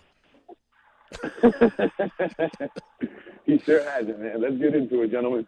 So, okay, this is what I want to say about the Jets. I hope that we play productive and, give these guys a good run for their money. Possibly we can win, but, it's rivalry week, man. I just want us to be productive, and if we are going to lose, let's lose competitively. The one thing that I'm really focused on that, we're hearing from Jake, we're hearing from, Mel Kiper and everybody else is the draft. And how are we going to move? Well, we get to see Mendoza. We get to see Mendoza this week. To your point, Dave, we get to see Mendoza against Ohio State. Yep. Oh yeah. That should be real good. We'll see what it's like with him under pressure going against a good ball club. But the point that we're making real quick with the whole draft thing is that we don't want to use so much with equity to get this quarterback right away. What if there's a way that we could still get good pieces that it could be productive right now and not, use that to get a Mendoza or whoever they feel should be him at the quarterback position. Somebody. So, that's all the whole dilemma right there. Appreciate it, fellas. Somebody should fall to him. If it's not him, then Ty Simpson. If it's not Ty Simpson, then the kid from Oregon gets to fall down to you. So it's like I'll tell you two things that I'm hearing. Okay, on Oregon, I don't think he's leaving. Nike was like, hell no. I think it's already a done deal that he's coming back next year with them. Well, that's good because we're ready in 2027, baby. Well, we'll pick between Arch and we'll pick between him. And this is the other thing I heard, but I heard it on DNR this morning from Rich Cimini. I want to play this for you real quick about the Jets potentially drafting a quarterback in 2026. Hit it, Tom. I'm not as sold on that as I was a couple of weeks ago. I think they're open to waiting to 27. There's so many variables. We don't even know if, Dante Moore or Ty Simpson will declare for this year's draft. You hear mixed things on that. It could be a one-quarterback draft, in which case, look, we know the Jets they're definitely not going to be picking first, probably not going to be in the top 3 or 4. Are they going to trade and make the trade that Carolina made a couple of years ago, go from 8 to 1 to get Bryce Young? They gave up how many number ones? And DJ Moore and picks. Are the Jets going to give up that to move up for Fernando Mendoza? I'd be skeptical of that. So I do think the 27 thing is definitely in the conversation now in terms of when they go for the quarterback. The Jets have the luxury here of waiting this out, Bart. That's what's beautiful, and that's something that they rarely have. And people with all the picks that they had, the first round and second round picks, they got guys that are going to be talented football players that's going to fall right in their laps. So they can just worry about, let's make the best football team we can do. Let's fill as many holes as we can through the draft, because that's cheap equity, that's cheap players. And then, when we have an opportunity to pounce, we pounce. Bart Carlin, ESPN New York, and on the ESPN New York YouTube page. Hit us up over there with your comments, and we will get them involved on the show. And let's not limit them to the size of my head on the camera. I understand I'm close to the camera, and it's a giant head. We get it. In moments, Bart, we will go sideline to sideline. I'm very much looking forward to that. But first, I want to remind you about the ESPN New York holiday party. It is back. Both the Michael Kay Show and Don Hahn and Rosenberg are bringing the holiday cheer at your mother's house, Garden City Park, Long Island, next Friday, 1 week from today, December 12th. We're once again collecting unwrapped toy donations this year to benefit the Garden of Dreams Foundation. It all kicks off at 1 p.m. Friday, December 12th at your mother's house. It's brought to you by Amazon Pickup, Security Dodge, and Spiked Aid, made for big city social stamina. Next Friday, December the 12th, at your mother's house, Garden City Park in Long Island. Sideline to sideline next. Bart Carlin, ESPN New York.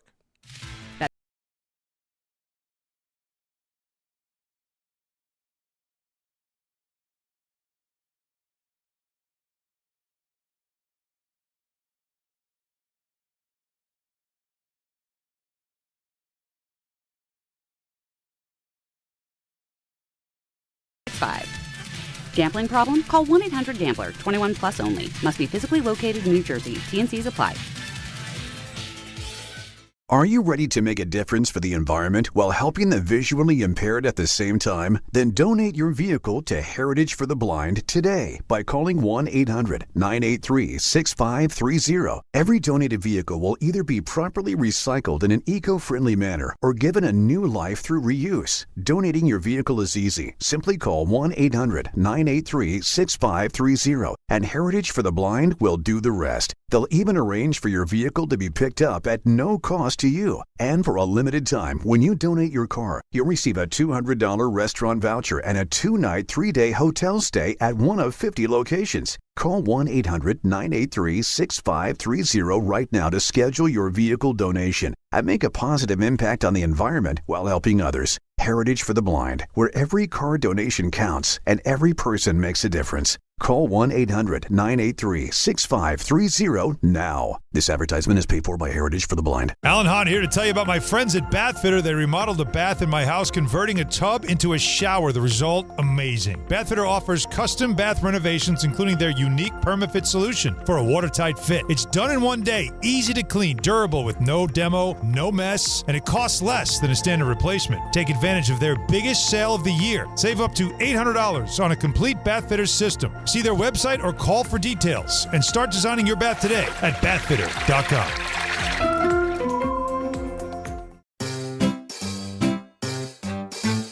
1-877 Cars for Kids. KARS Cars for Kids. 1-877 Cars for Kids. Donate your car today. 1-877 Cars for Kids. Donate your car today. Ready to get rid of that old car? Donate it to Cars for Kids. Call 1-877-CARS-FOR-KIDS to reach a friendly live agent.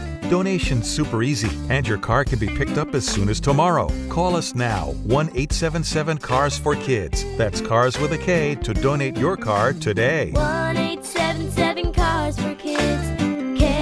KARS Cars for Kids. 1-877 Cars for Kids. Donate your car today.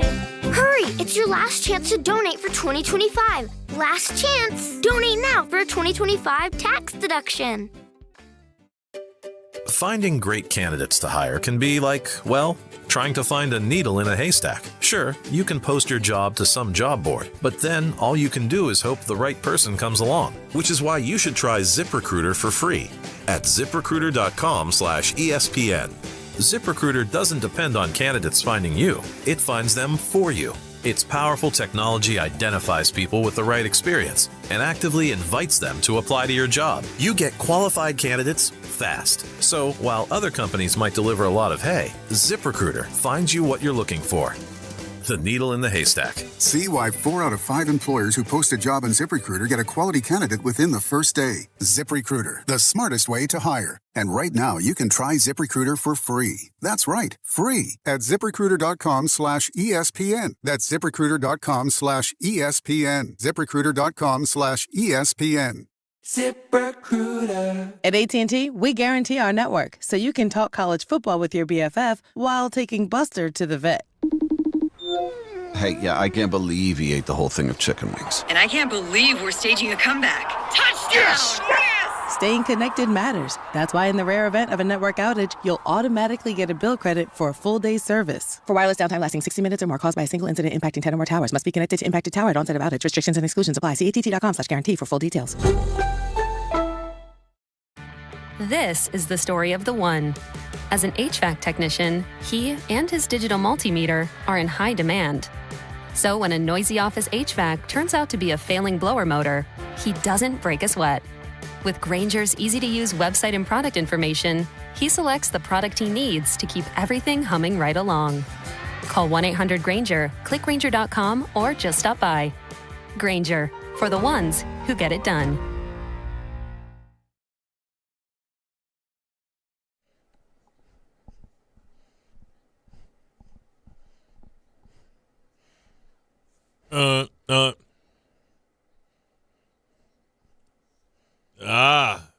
Iced tea, baby. You ask, no, and time iced delivers. tea. It's Vanilla Ice. That's Vanilla Ice. That's the real talent. Yeah, man. Suge Knight And held his ass plus, out, the best out part the is balcony. now, if you need to rebuild your patio, he'll take care of it. Yo, he's awesome with that. I haven't seen You his see reality that show in a long Is time. that He show flipped- still on? I don't even know if that show's still on. Flipping houses. Yeah. Like he was doing that for a while, that the home improvement show, and dude knew what he was doing. Yeah, he did. He had some great ideas, too, man. It's Bart Carlin, ESPN New York, and on the ESPN New York YouTube page, where you can watch the show, or you could choose to listen to it, of course, on 880 or over on ESPN New York's app. But right now, we turn it over to Tom Bauer for some sideline to sideline. It's gonna happen. This is Sideline to Sideline. Go with Bart and Carlin.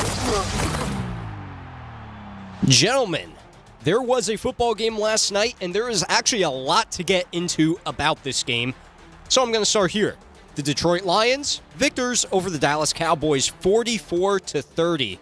Nice shootout on Thursday night.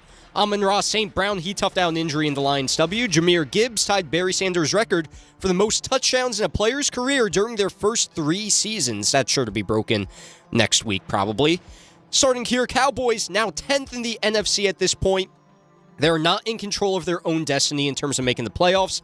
They've got a 6-6-1 record. Meanwhile, the Lions got a much-needed win. They improved their record to 8-5. However, they are only in 8th in the NFC and 3rd in the NFC North. They are still on the outside looking in.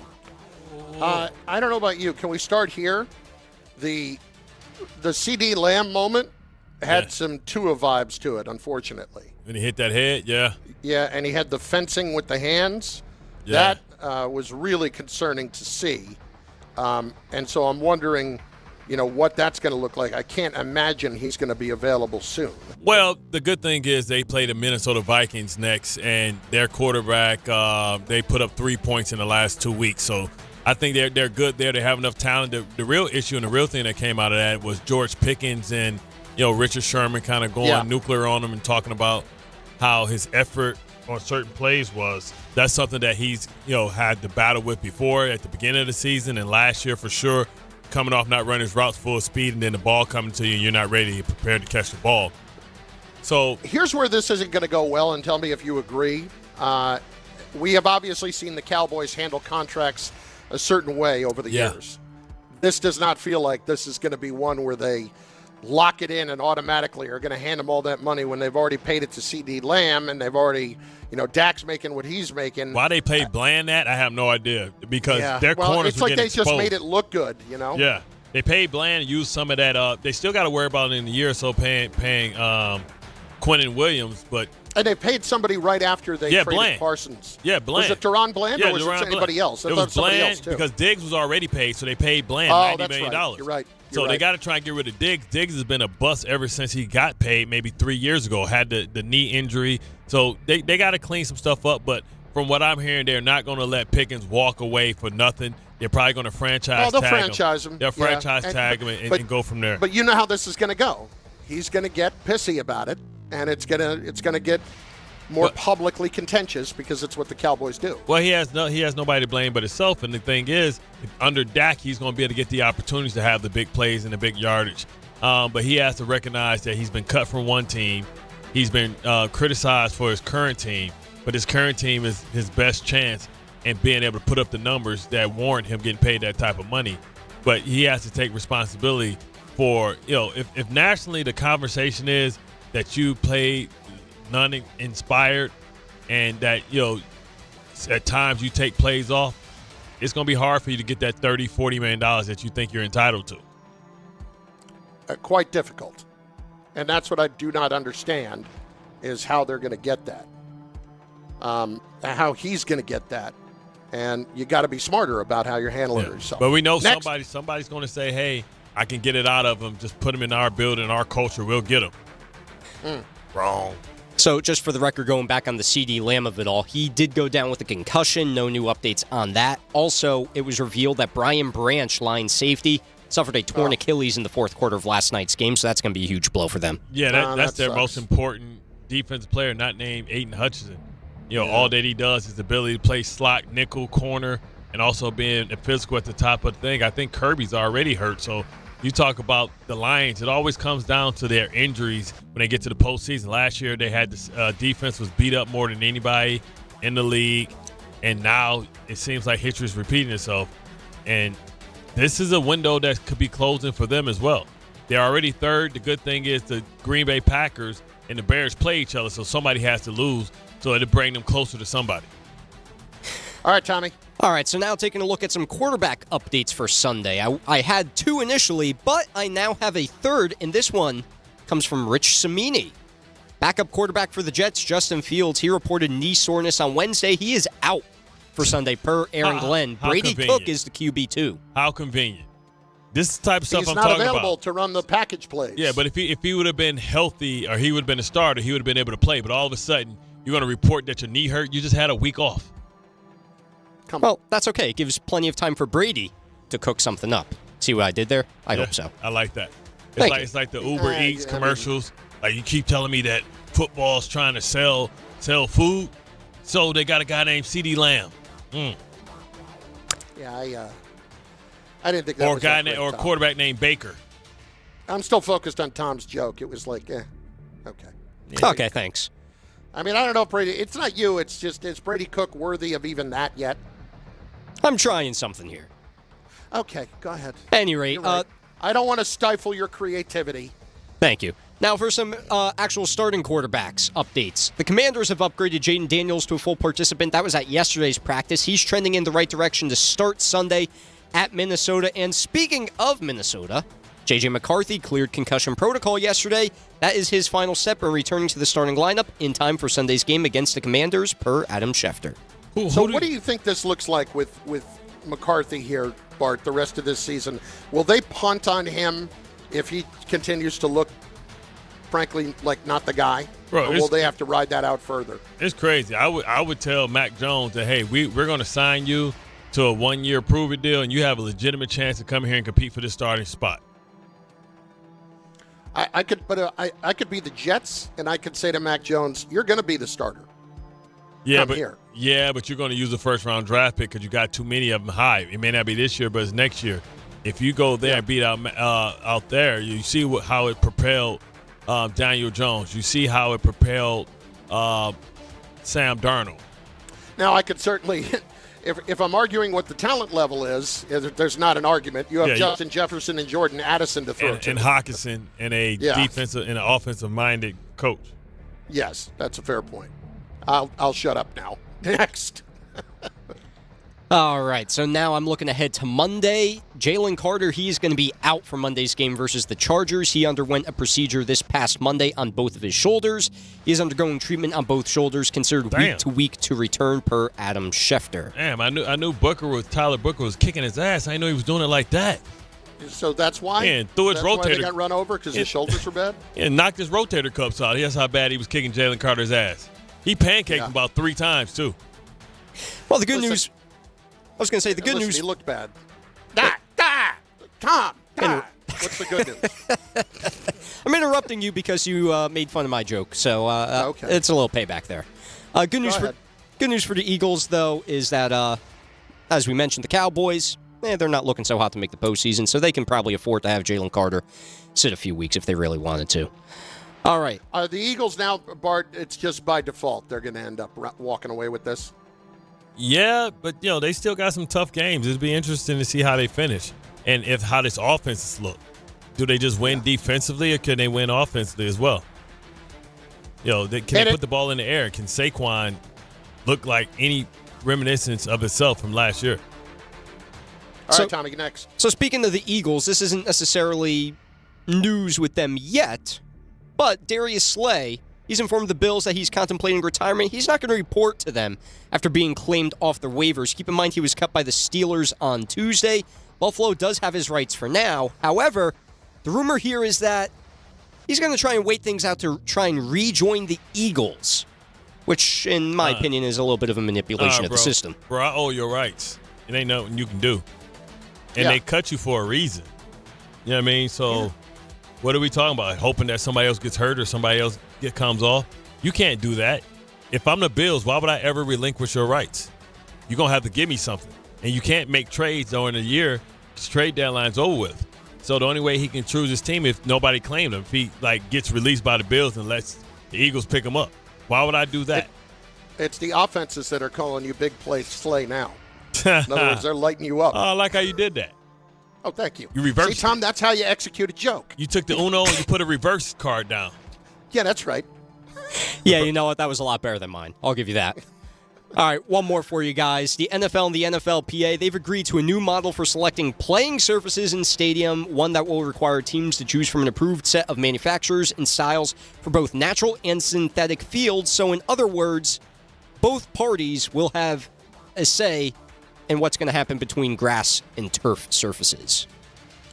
Well, that's obviously a big concern at MetLife because turf has been just ridiculed and for good reason with all the injuries it has caused over the years. Yeah. All right, Dynamite drop. No. I mean, you think about turf, grass. It's just amazing that they're going to put it out there for the soccer team and move it all up. But for your players, I mean, not even as a opposing player, man. I'm like, man, I'm not playing on this crap. They got to remember how everybody used to complain about the Philadelphia turf and the league kind of made them to change it. They need to start writing in letters that, hey, man, my guys just don't feel safe and comfortable on this field. Something needs to be done, whether it's a different type of turf or if it's grass. And I don't blame them. It's silly to continue to play on this when these injuries to marquee players keep happening. It's dumb. And there's Jets, Giants alike, and it's also the visiting players. It can't always be the lowest bidder. Nick Bosa took the L. Sterling Shepard took the L. Aaron Rodgers took the L. You should want to put some grass on there. Maybe your players last longer. Okay. You know what it's time for? The frenzy of football. Oh, man, this is so great. That means, thanks, way to sell it. This so original. Let's get going. It's our original segment. It has not been taken from anywhere else. In fact, one would argue the morning show has taken it from us by, changing the name to the Football Frenzy. 800-919-3776. 800-919-ESPN. One comment, one question, any NFL topic you want right now. 800-919-3776. Bart and Carlin, ESPN New York. Individuals and businesses with tax problems, listen carefully. Do you feel like you're losing control of your finances? If you owe over $10,000 in back taxes or have unfiled tax returns, we can help you take back control. The IRS is the largest and most aggressive collection agency in the world, and they can seize your bank accounts, garnish your paycheck, close your business, and file criminal charges. Take control of your tax problem now by calling the experts at U.S. Tax Shield and take advantage of the Fresh Start program and new laws that may allow us to negotiate a settlement for the lowest amount possible. Our team of tax attorneys and enrolled agents can stop collections and get you protected so you can take control of your financial future. U.S. Tax Shield offers a price protection guaranteed quote to get you protected today. U.S. Tax Shield is A+ rated with the Better Business Bureau, so call now. 800-687-5192. That's 800-687-5192. U.S. Tax Shield. 800-687-5192. Every aspect of your business will operate better and faster with artificial intelligence. AI is a race, and companies that act first will win. Thrive Managed AI is your advantage over all your competitors. Thrive partners with you on a smart, secure AI strategy for your business. Then they deploy and manage it for you. Be first and win the race with Thrive Managed AI. Start with a complimentary strategy consultation at thrivenextgen.com/ESPN. That's thrivenextgen.com/ESPN. New York Presbyterian treats more heart patients than any other hospital in New York. From common to complex conditions, our cardiologists and heart surgeons are pioneers in advanced heart care, leading the way in minimally invasive treatments for faster recovery times. Find a doctor at nyp.org/heart. Stay amazing. New York Presbyterian. New York Presbyterian Hospital based on U.S. News and World Report 2025 to 2026 Cardiology, Heart, and Vascular Surgery Rankings.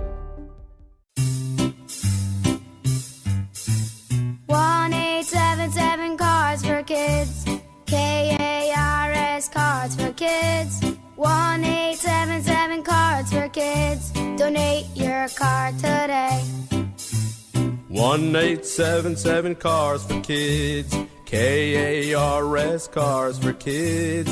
1-877 Cars for Kids. Donate your car today. Ready to get rid of that old car? Donate it to Cars for Kids. Call 1-877-CARS-FOR-KIDS to reach a friendly live agent. Donation's super easy, and your car can be picked up as soon as tomorrow. Call us now, 1-877-CARS-FOR-KIDS. That's Cars with a K to donate your car today. 1-877 Cars for Kids. Donate your car today. Hurry! It's your last chance to donate for 2025. Last chance! Donate now for a 2025 tax deduction. Actual price will depend on product and subscription plan. Featured products are compounded drug products, which the FDA does not approve or verify for safety, effectiveness, or quality. Prescription products require an online consultation with a healthcare provider who will determine if appropriate. See website for details, restrictions, and important safety information. Want a boost in and out of the bedroom? Hims has you covered. Introducing a new 2-in-1 approach to level up your game. Tadalafil for better bedroom performance and zinc for testosterone support. Put it all together and you've got what you need to turn things all the way up. Getting started is simple. Just go to hims.com/joy to start your free online visit. Through Hims, you can access ED treatments including pills, chews, and more. 100% online. No office visits, no pharmacy lines. Just fill out a simple intake form and a licensed medical provider will determine if treatment's right for you. If prescribed, it ships free and discreetly to your door. Find affordable treatment options at up to 95% less than brand names at hims.com/joy. That's hims.com/joy, HIMS.com/JOY. Everyone wants the Emirates NBA Cup. The temperature is rising. 30 teams started. But only 8 have advanced to the single elimination knockout rounds. To survive, they'll have to be hungry, relentless, ruthless. Are you kidding me? They all want the cup, but only one team can claim it. Who will capture the cup? Emirates NBA Cup knockout rounds begin Tuesday on Prime.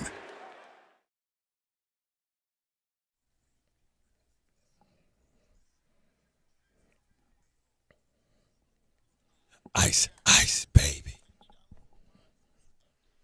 Stop. Drop everything and listen. Ice is back with a brand new invention. And listen, Ice is back with a brand new invention. Something. Grab a hold of me tightly.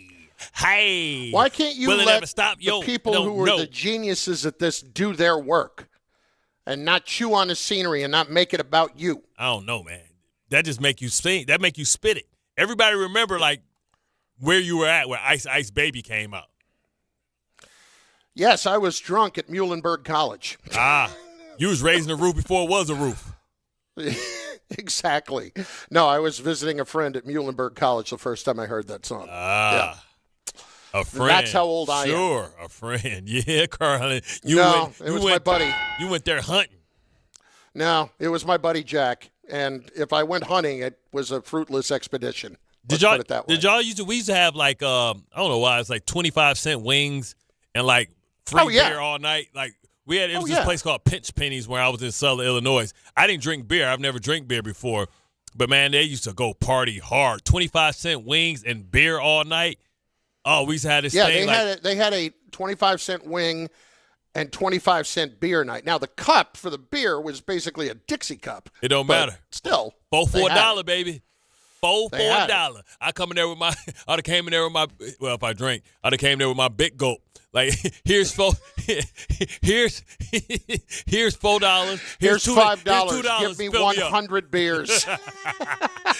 Beers for everybody. I would have paid with change out of my Crown Royal bag. See, Tom don't know nothing about that. All right, let's do it. The frenzy of football. Did you hear the new segment on Bart and Carlin on Friday? They have the football frenzy. They have the football frenzy. We have the frenzy of football. Yes. They're saying the segment's so good, we want a piece of it. Yes. It's the same. They got the golden arches. Mine is the golden arcs. But different. They use a sesame seed bun. My buns have no seed. I think it's awful that Dave and Rick would rip us off. How dare Awful. they? Come on, man. We should press charges. Let's get to it. One question, one comment. We motor through as many as we can. Gilberto the Trucker is up first on ESPN New York. Gilberto. Brothers, what's up?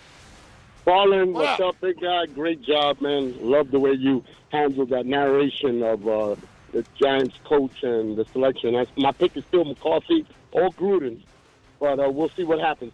This question is for Bart. BB, what's up, baby? What do you do, baby? Yo, check this out, Bart. When does the negligence fall on the NFL as far as a lawsuit for a potential injury to a prospective player? You notice I'm using big words for Carlin. Yeah, no doubt. And when does the negligence fall on them? There's so much proof, that turf is toxic. It has the double bones with the skull once you get into the field. Don LaGreca spoke about a field in the Giants stadium that he will go on the field. It was disgusting.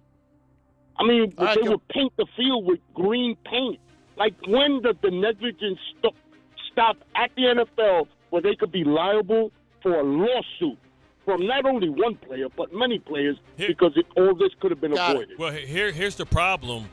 That turf has been replaced. And they actually went with a company of a former alumni of one of the organizations, and it is supposed to be a brand turf.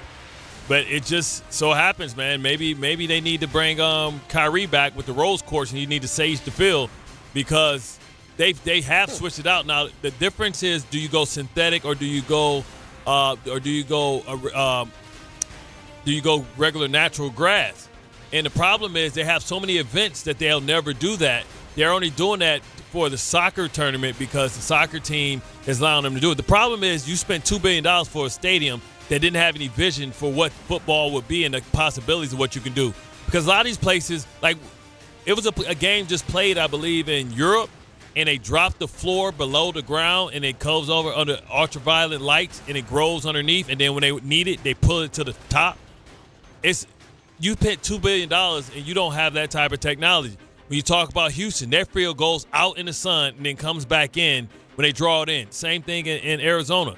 So I think when they built this, they didn't think about, being able to have flexibility with the turf and the surfaces So now they kind of paint themselves into a corner because MetLife makes so much more money in concerts and events than they do actually probably as much as they do with the football season because it's more games throughout the year, more things happening in that stadium off the NFL schedule than happens during the NFL schedule.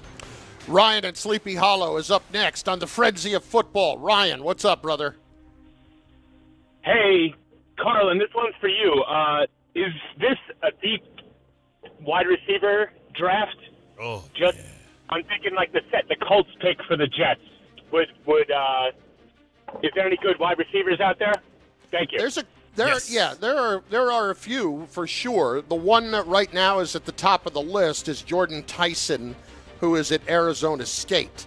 I certainly like Carnell Tate quite a bit from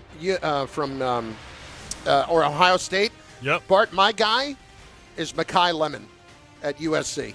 Okay. That dude's the truth. So that's 3. So that means, you think about receivers and positions, who goes first.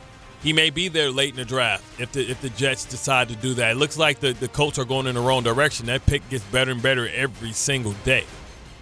Let's hit Buddha, Staten Island, next on ESPN New York on the Frenzy. Buddha! Hey, fellas. I'm a comedian on Staten Island, but this is no joke. Is Lamar done? I'm concerned for the brother. Not at all. Go Giants. Not at all. He's way too young. He's injured. We don't know. I'm sure after the season they'll say he had this, he had that. He missed 4 games or 3 games because of injury, trying to come back. I don't think he's done for the season either. I think if they win this week, I think they have a 72% chance of winning the division. I don't believe that with that putrid defense that the Bengals have, that they're going to beat the Buffalo Bills. They need to run the table. So I think those die. So if that dies, I think they're going to be uninspired when they play the Ravens next week. So I just think that, Lamar, when he gets into the – did y'all see Amon St. Brown yesterday? Yeah. He was a game-time decision. It looked like somebody – he looked pretty damn good. Yeah, it looked like somebody took him in the back and made him understand. Lamar Jackson will make himself understand. He'll bend over and touch – no, not touch his toe. He'll bend over, touch the desk, and they'll shoot him in the ass. And he'll forget whatever's wrong with him.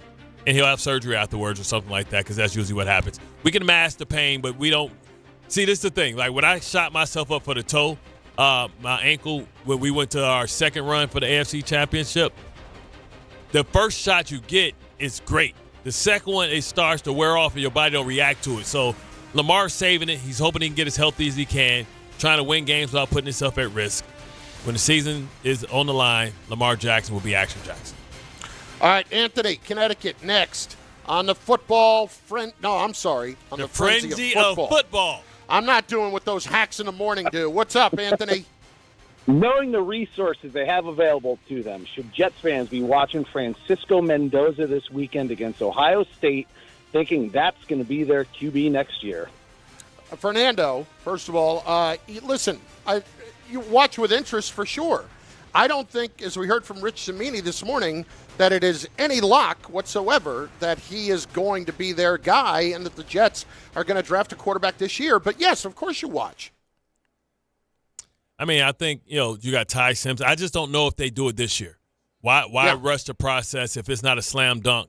And, do you imagine, like, the Jets having to give up some of that draft equity that they got from all the trades to move up to get a guy like Mendoza when they can let the best player fall to them? And next year, okay, well, hey, we got to get our quarterback now. And, when you get your quarterback, usually you get, 2 or more years with that to kind of develop that quarterback. So Bart Carlin, ESPN New York. Up next, Canty, as he is each and every Friday at this time on ESPN New York and on the ESPN New York YouTube page. 880 ESPN, WHSQ, and WCBS-FM HD2, New York. A Good Karma Brands radio station. That's the ease at which you get information. You want it, you get it. Like that. Ask your phone. Group chat. Smartphone. You're always connected and informed in real time. No waiting. So if you're diabetic and still using finger sticks to read your blood sugar, what are you waiting for? Knowing your blood sugar levels instantly is important for managing diabetes. Call US Med at 888-665-0696. To learn more about continuous glucose monitors, a real-time instant method to track your blood glucose, US Med is an approved provider for Medicare and over 1,000 private insurers. And the best part? Call 888-665-0696 and we'll give you a free insurance benefits check today. So call 888-665-0696 today. That's 888-665-0696 and manage your diabetes as easy as... Listen up, football.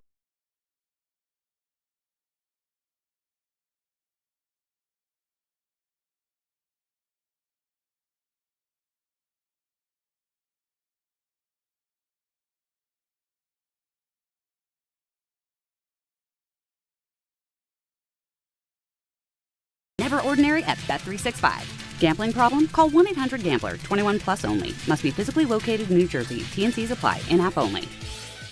At Uline, they know going the extra mile takes hard work. For companies pushing to go further, Uline will go the distance with you. 24/7, they answer the phone to get you the shipping and industrial supplies you need. Business can move fast. Unexpected large orders, adverse weather, new safety guidelines, and changing economic trends. Uline works hard keeping 41,000 items ready to ship, minimizing detours on your way to the extra mile. Visit uline.com. At AT&T, we guarantee our network so you can talk college football with your BFF while taking Buster to the vet.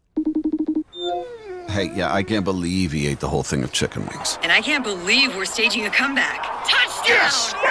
Staying connected matters. That's why in the rare event of a network outage, you'll automatically get a bill credit for a full day's service. For wireless downtime lasting 60 minutes or more caused by a single incident impacting 10 or more towers, must be connected to impacted tower at onset of outage. Restrictions and exclusions apply. See att.com/guarantee for full details. Hey, I'm Mike Slater. My dad passed away at the age of 63. It's out of nowhere. Had a stroke. Super hard, obviously, for the whole family, but my dad had life insurance. This is why I have life insurance for my family, for my wife and 4 kids. And the best place to get life insurance is ethos.com because you can do it in 10 minutes. And there's no medical exam and no blood test, just a few health questions. Get life insurance in 10 minutes so your family is protected. Ethos, ETHOS, ethos.com/play.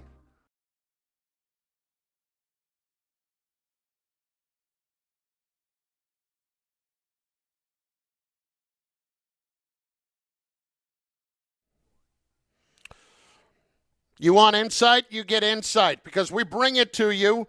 I mean, with us, kind of, but then every Friday we get Chris Canty in here. He, of course, of Unsportsmanlike. He, of course, of First Take. He, of course, of Father-to-Be. And we are less than a month out now at this point. We are knocking on the door of your entire life changing and your freedom disappearing into the night. Good morning. But first, we have to bring it in right. It's 12 o'clock. Oh, right. And we have Canty, the big fella. It's the power hour.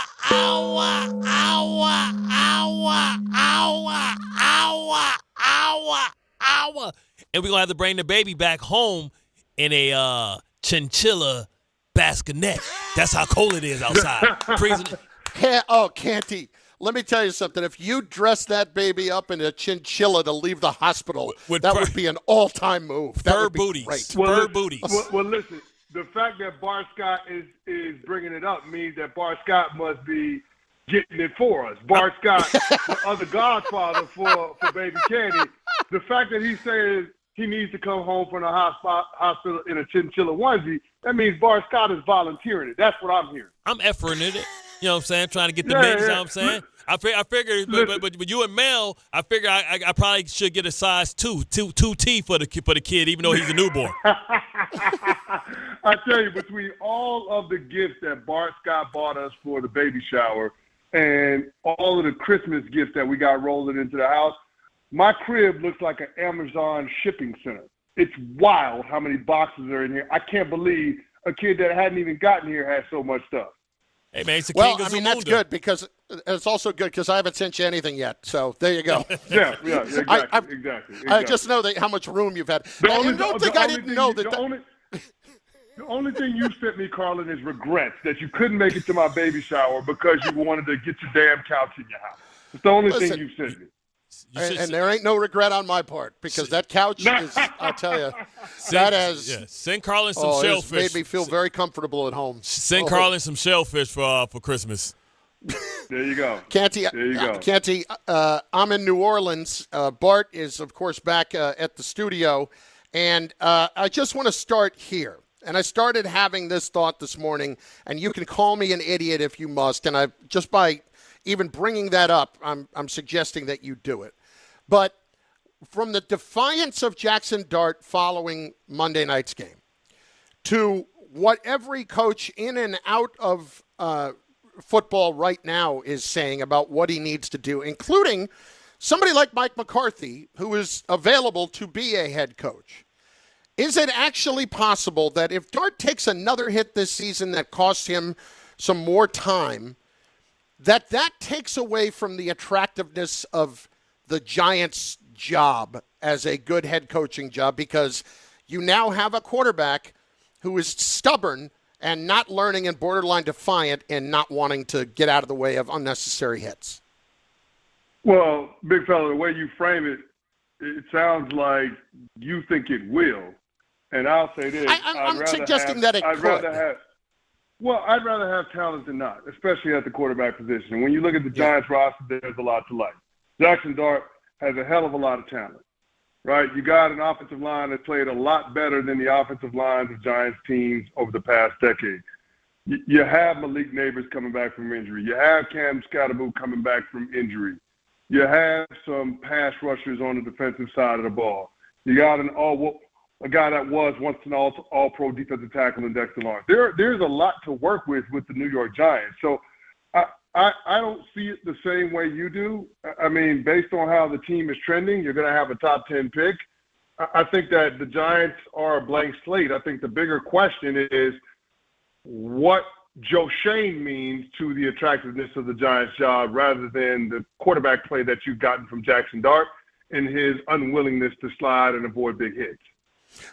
You know, can I just, Bart, for a second, let me jump in on this one, because if I'm a coach and I'm looking at Joe Shane, he's not a factor for me, because I just can't imagine he's going to be there long term either way. Like, can he really truly be empowered to determine anything in my fate? Like, I would almost look at Joe Shane and be like, yeah, okay, yeah, I can work with him fine. And then once you get in the job, I don't have to pay attention to him. Well, I mean, there are some challenges with what's going on with the New York Giants and the health of John Mara as he's fighting cancer.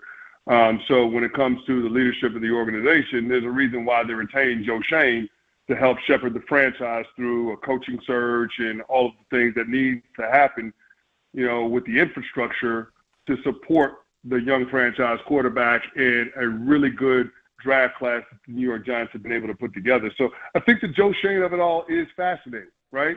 And we've seen general managers in past years become a deterrent for prospective head coaches. Think about what happened with the Jacksonville Jaguars. Trent Baalke was kept on when they fired Doug Peterson. Liam Cohen from the Tampa Bay Buccaneers didn't want to work with Trent Baalke. They subsequently fired Trent Baalke and brought in Gladstone. So I do think that it could be viewed as detrimental to your coaching search, but the minute you get a whiff of that, if you're the New York Giants franchise, then I think it's a situation where you part company with Joe Shane, because this next hire is all too important. And some of the issues that we've seen crop up in terms of a lack of leadership makes it imperative that you bring in a head coach that has those dominant leadership traits.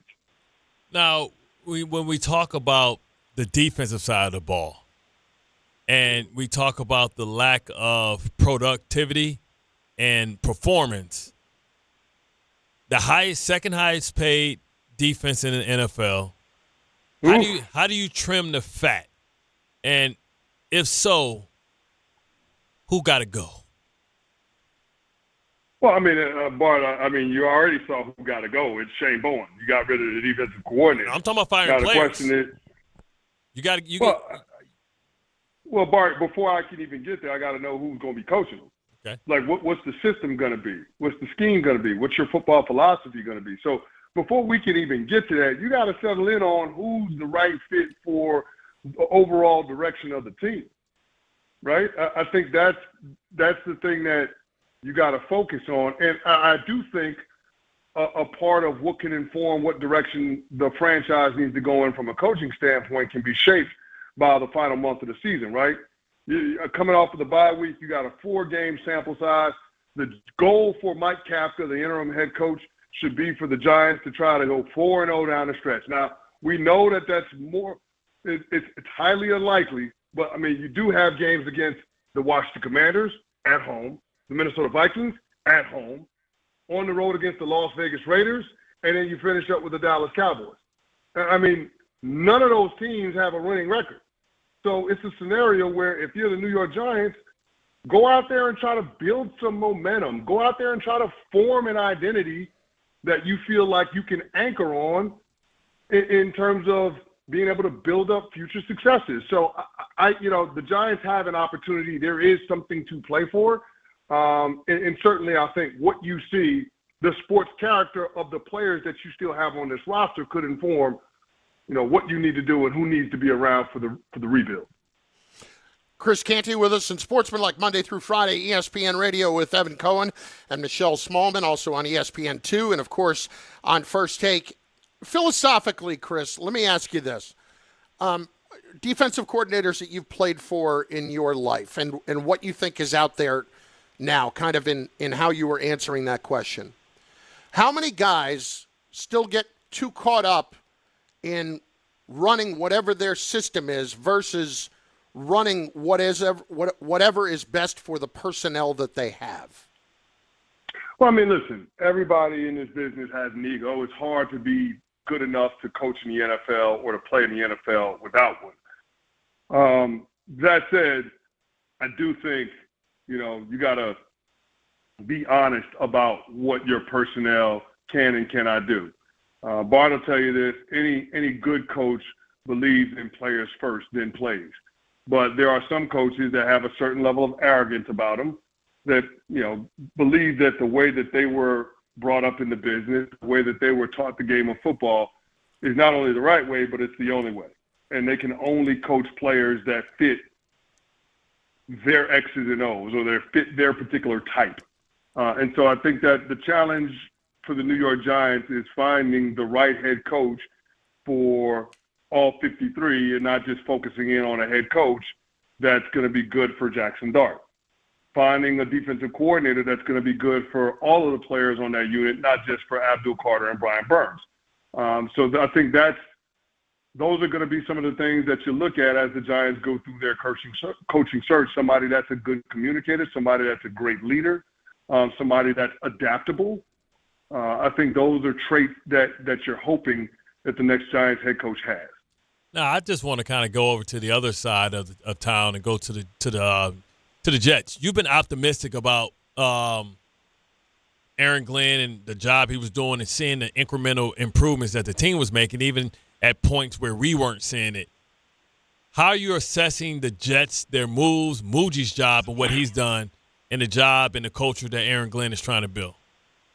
Well, listen, man, they've won 3 of their last 5 games, right? And we were hoping that they would be a lot better in the second half of this year than they were in the first half of this year. And, my co-host Evan Cohen always argues that, the line of demarcation in terms of when it became Aaron Glenn's team is when they decided that they were going to trade away Quentin Williams and Sauce Gardner, 2 guys that weren't necessarily on board with Aaron Glenn's agenda, 2 guys that didn't necessarily buy in. Getting rid of those guys, getting them out of the locker room, and allowing Aaron Glenn's voice to be the predominant one within that franchise. And so I think that that's important to note. And the team has responded by being able to win football games.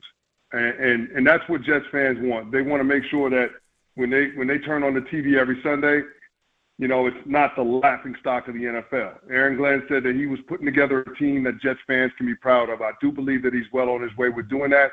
He's a culture coach above all else. He believes in doing things the right way. He believes in holding guys accountable. And I think that you're starting to get some tangible results from all of the messaging that's been coming from him since he and Darren Muji got here. Chris Canty with us on Sportsmanlike every weekday, 6 to 10 a.m. on ESPN Radio. The Cowboys last night, Chris, is their season now, in essence, over? Yeah, they're done. And I will say this, I was impressed by the Detroit Lions. They came out in that game with an energy that the Dallas Cowboys just couldn't match. I know the Cowboys made a hell of a lot of mistakes, but I feel like that was Detroit applying pressure. It was a rough night in the office for Jake Ferguson, tight end for the Dallas Cowboys. He had the fumble that led to a short field touchdown. He had the OPI late in that game that killed a red zone drive in the fourth quarter. And then, of course, he had that hands to the face penalty against Aiden Hutchinson that took away a DPI that would have put it goal to goal right at the 2-minute warning. So, again, all of those little mistakes from that particular player are just a microcosm of what the entire game was. Dallas Cowboys, multiple turnovers, led to 2 touchdowns for the Detroit Lions. The Dallas Cowboys had a lot of missed tackles in that game, over almost 200 yards a yak for the Detroit Lions wide receivers. I was just really, really impressed by what the Detroit Lions did. And so, yeah, it was a playoff game for both teams, and the Detroit Lions met the moment. So shout out to Dan Campbell and his crew.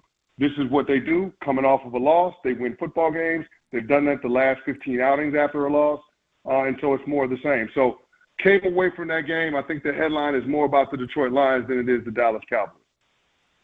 What game are you excited for this week? Like, who are we burying this week between the Texans in Kansas City or Baltimore or Pittsburgh?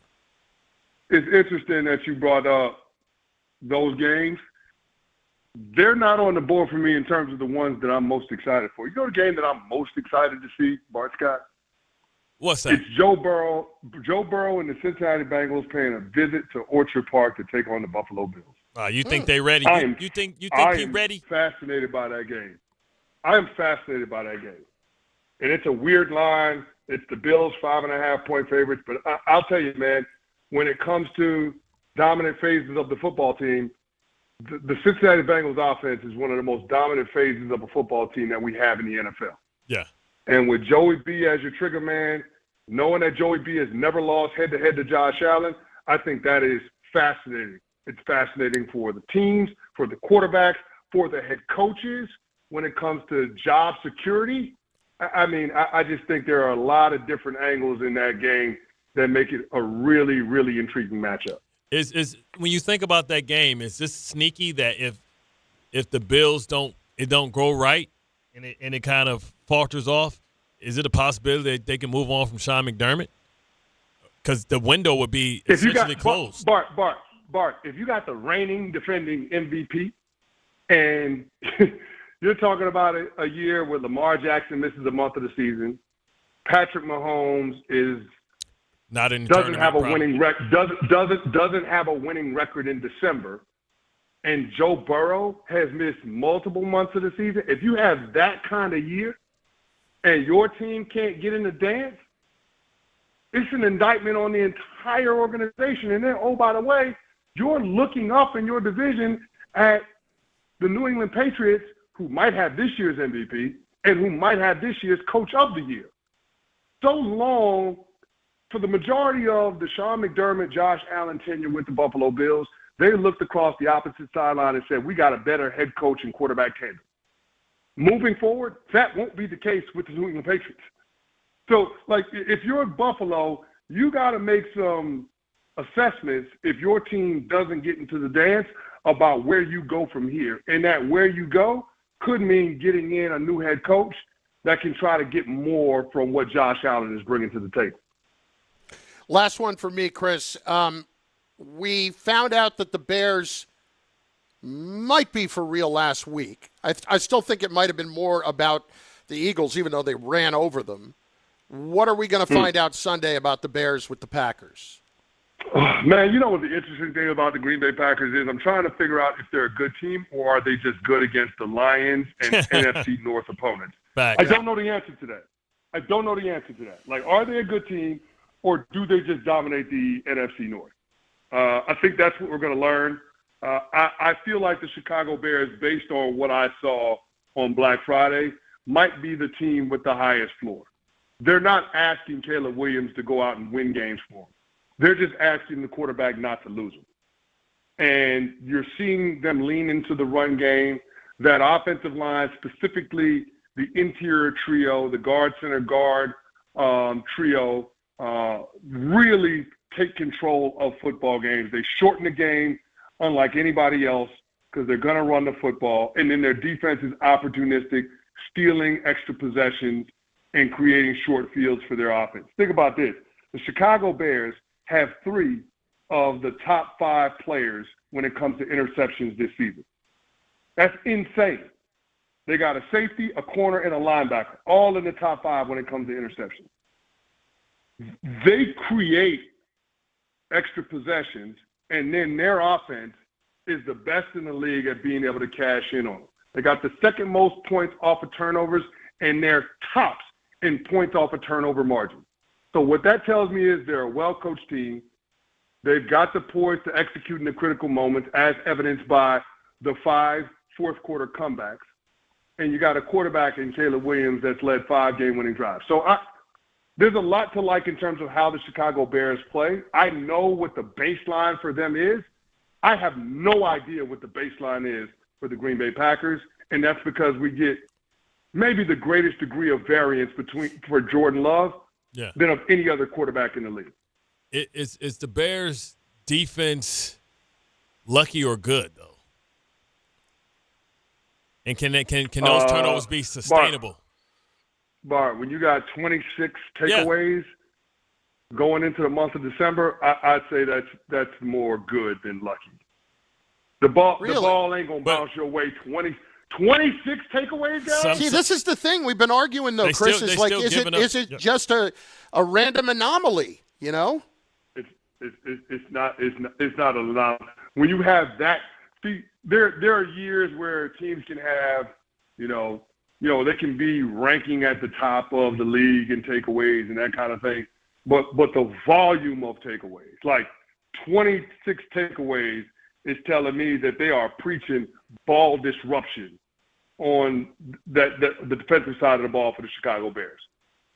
That's what they're doing. It's about ball disruption. That's what Dennis Allen is preaching to those guys, and they are responding by being able to go out there and create those takeaways and limit opportunities of opponents.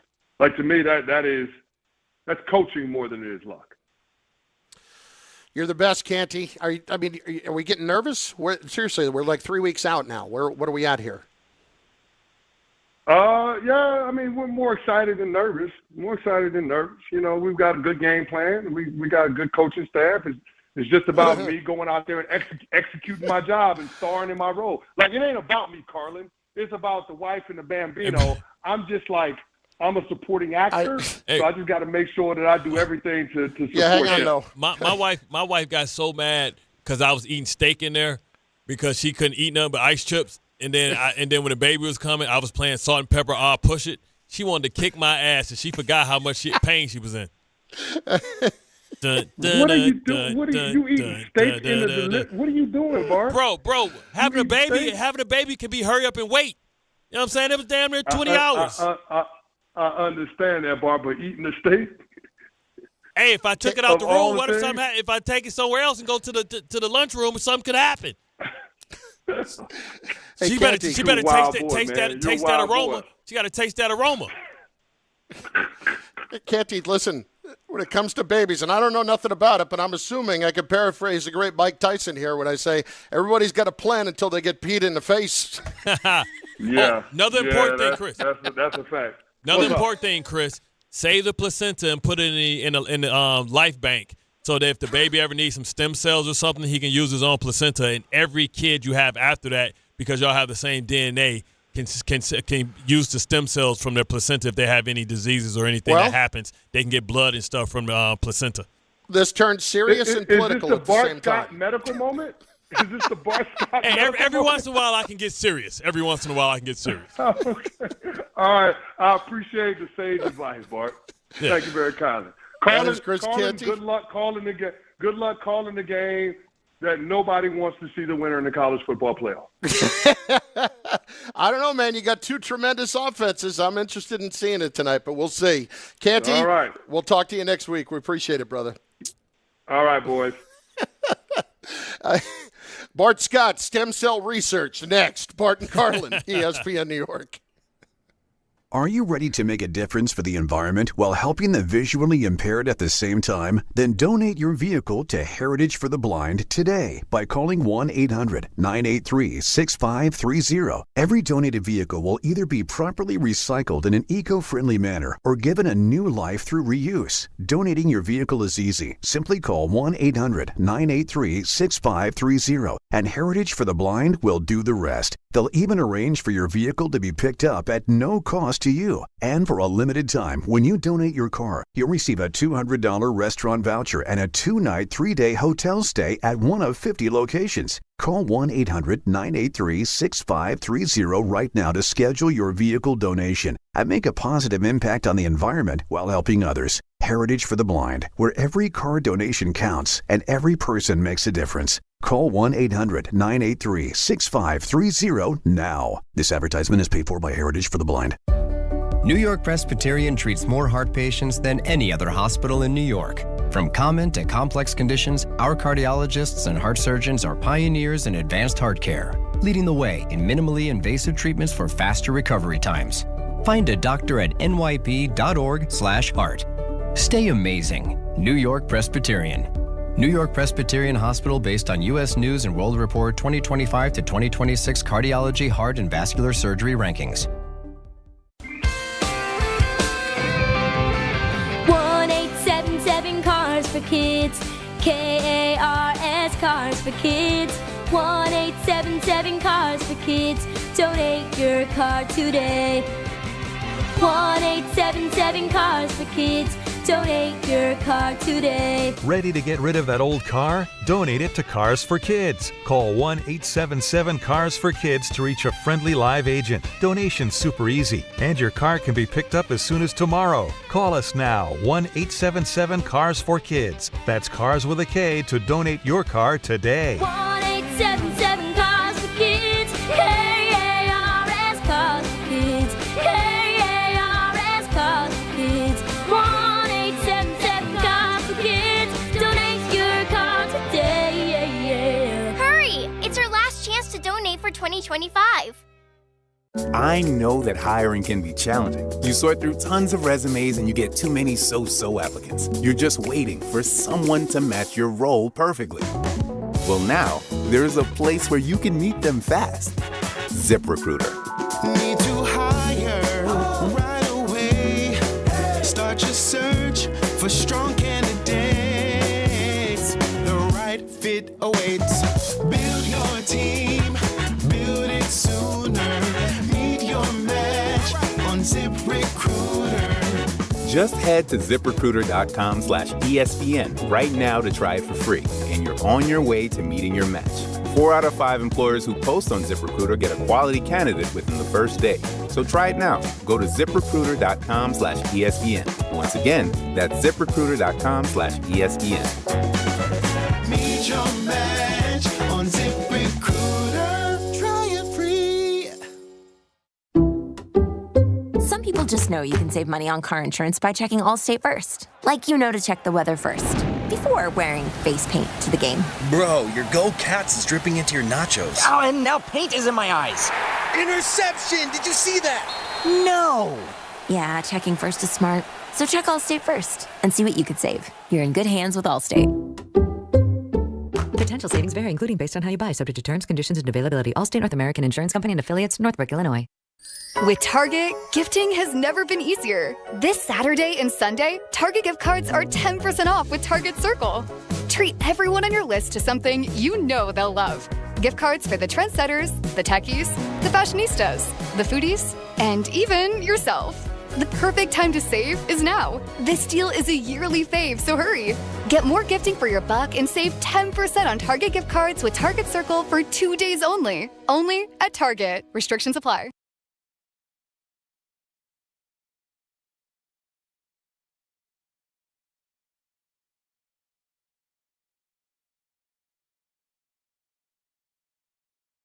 Game time brought to you by Tullamore Dew Irish Whiskey, because when it's game time, it's Tully time, baby. Devils hosting the Golden Knights at the Prudential Center, 7 p.m. tonight. 7:30, Knicks host the Jazz, Madison Square Garden.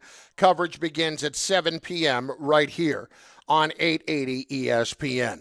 Tullamore Dew, the original triple distilled, triple blended, triple cask matured Irish whiskey. Be sure to grab a Tullamore Dew or try the new Tullamore Dew Honey during today's action. Glasses up to enjoying Tullamore Dew responsibly. It is Bart and Carlin on ESPN New York, on the ESPN New York YouTube channel, and, of course, on the ESPN New York app. Bartholomew, I wanted to bring to your attention something that Michael Kay had to say yesterday. I got to spend a minute here on the Yankees because I think you're going to have a strong take on this. Tom Bauer, please play for us what Michael had to say in regards to the Yankees payroll, which just a couple of days ago he thought would definitively be above $300 million. There is a good chance, everybody, that the Yankees' intent at this point on December 4th is to, in fact, be under the $300 million threshold. And I'm going to be as honest as I could possibly be here. According to Cott's contracts, after all they've done and the expected arbitration numbers of people that they have on their roster, they're at 279. If they intend to stay under 300, they are not getting Bellinger. They are not getting Tucker. They are not going to be able to make any significant move, because if you look at the big salaries on the Yankees, who exactly can they move to create that salary space to bring in a $25 or $30 million contract, let's just say on Bellinger? And if it's Tucker, a $40 million contract. Think about that for a second. Now, there's more context to it. As Michael had said earlier in the week, he thought it would be north of that, but then obviously had talked to some people after that.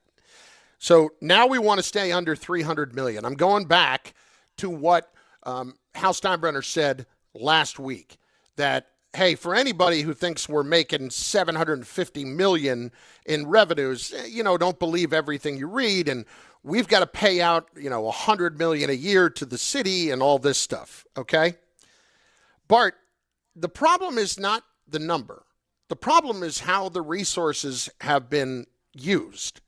And when you look at still being on the hook for the likes of Stroman and LeMahieu on dead money, and Aaron Hicks still counting against the cap. Like Aaron Hicks? Still, as of right now, yeah. Jeez.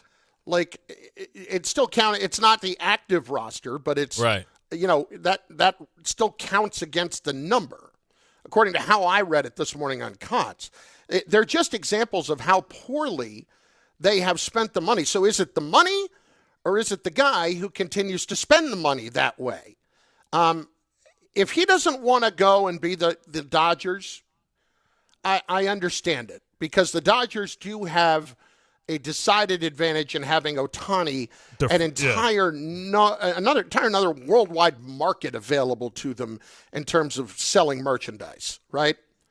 But when your income was in essence the same, and you're now going to cry poor, it's a little bit hard for me to sit here and say, okay, that's fine, but when you're going to continue to run the same guy out who has made the same decisions for 25 years, I don't care that Brian Cashman will have another job in 5 seconds. What I care about is that this continuously has not worked, whether Hal thinks it's a crapshoot or not in the postseason. Yeah, you ask yourself sometimes, is it just time? And, Cashman's been around for a long time. And at some point, it has to end, no? Like, it seems like he has a lifetime contract. But at some point, you have to go in a different direction, because we haven't got the end result that we wanted. Now, you know what? What's the difference between, well, Cashman's one, but it's been so long. What's the difference between him and Mike Tomlin? Right? It's been disappointing for a long time. I think sometimes we fantasize, romanticize about what was and not what is. And what is the Dodgers have caught you. You haven't won a championship in since 2009? 2009. Since 2009? We're pushing we're at 15 years. We're pushing 16 years. That may be the longest time that the Yankees have ever gone. Now, I understand that, you spend the money, but he's not spending it correctly, especially when you see some of these other teams. Yeah, listen, the Dodgers are an outlier. A guy like, Ohtani, like you said, it opens them up to the entire country to kind of, buy revenue and for revenue sharing, for merchandise and things like that. But he also deferred his money.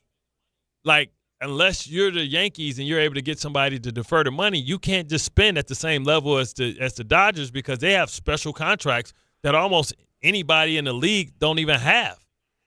So, I mean, I can applaud, like, more responsible spending, but if it's somebody that's certified that you can get, and at first, when he talked about it is no limit if you can get this certain player, and if they can get those certain players, then I don't see how they don't go over whatever glass ceiling that they have set for how much they're going to spend on free agents. So here's the other interesting thing, and I really don't want to get too far into the weeds on it, but I think it's worth mentioning. I was reading about this morning because, the Hal thing about, this $100 million check we got to write to the city of New York every year about the stadium. And just reading some of the details, I'm not an expert. I'm just going off of reading it in several places today, okay? My understanding is it's not like $100 million. It's like somewhere in the range of 50 plus per year over a 40-year period. But that $50 million that they have to pay toward the new stadium is actually deducted from the luxury tax money that they pay out to other teams. Semantics. So in other words, you're not double paying that. You're not paying. So whatever your luxury tax dollar figure is, drop that by $50 million into what you're actually paying out. So I think Hal is trying to do some creative math without assuming that we're going to check any of the specifics on that. You know what I mean? Like, Again, I could be completely wrong. I am no expert when it comes to bonds and city stuff, but I read that this morning in about 4 or 5 different places, that the money that they pay back toward the stadium actually gets deducted from what the payroll luxury tax is that you pay out. So, like, it's baseball helping them out for building a new stadium, right? Right. It's like a loan or something like that. Yeah, it's not even a loan. It's just that, hey, we're not going to make you pay into the luxury tax when you already got to pay into the thing every year, right? So they got a rebate. Again, I could be wrong. I don't think I am. So, again, not getting too far into the financial part of it, just anybody who buys into the notion that the Yankees are crying poor and are anything other than a cash cow in every way, if Hal is trying to sell that to us, Bart, then it's clear what's most important to him, profitability. Yeah. If the Yankees were not profitable, sell the team. Yeah. I mean, yeah, he can probably, what did the Yankees go for? What's the last organization that sold? Last valuation I saw for the Yankees was $8.2 billion, and the Giants were just valued at 10 when they sold off the 10%. Yeah, so it cost $1 billion to buy 10%. So let's call it $9 billion and go ahead and cash out. I think they'd be able to sell it for. I think it'd be north of 10. But anyway, that was the last valuation, was 8.2. You know what? If it's that bad, Hal, get out. If it's that bad, move on. I think he loves being. I think he loves being the owner of the Yankees. I'm sure that he does too, but just don't. Let's not get into this whole. Well, he didn't know that you were going to fact check. Well, it's not that necessarily, but let's just not get into the whole pleading poverty bit about how non-profitable the Yankees are. Stop. If they weren't profitable, you would have sold the team. You wouldn't be dealing with those headaches. It's just dumb. They're making hand over fist, and if you believe anything else, you're an idiot. If anything, even if you lose in liquid money, the asset is still growing because of things outside of your control. It's not like the evaluation is because of the real estate, the location that you're in, but also it's because of the TV deals and all the partnerships that have been done with the league. So what you bought it for and what it's worth now, you can cash out and make your money 10 times over. Bart Carlin, ESPN New York, and on the ESPN New York YouTube page. Go there, leave your comments. We will get them involved in the show. Right now, I haven't gotten any involved in the show because there's some kind of argument over Jokic and defense, and I can't get into that right now. Sometimes it takes it off on its own. Now, we do have some news in moments regarding 2 NFL quarterbacks and 2 high-profile guys that certainly affect New York.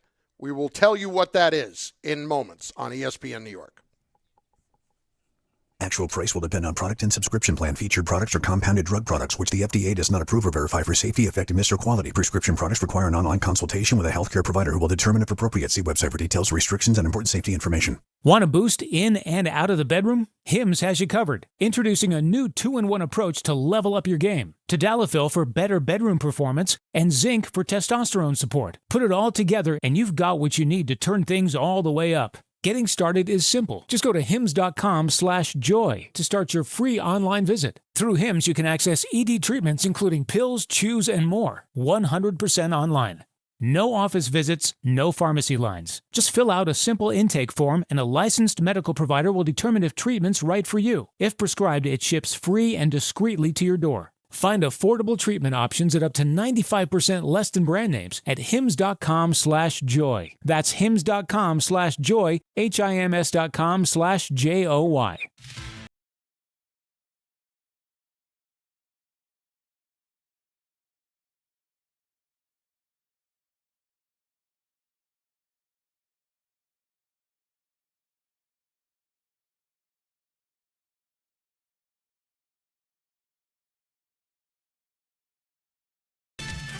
Gambling problem? Call 1-800-GAMBLER. 21 plus only. Must be physically located in New Jersey. T&Cs apply.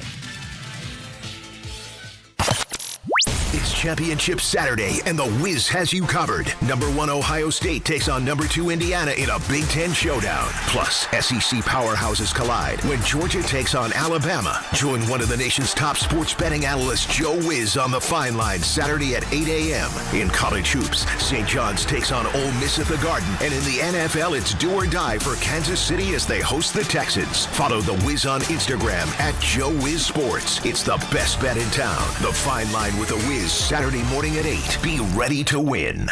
Whether you're shopping, gaming, or streaming this Black Friday season, don't take slow for an answer.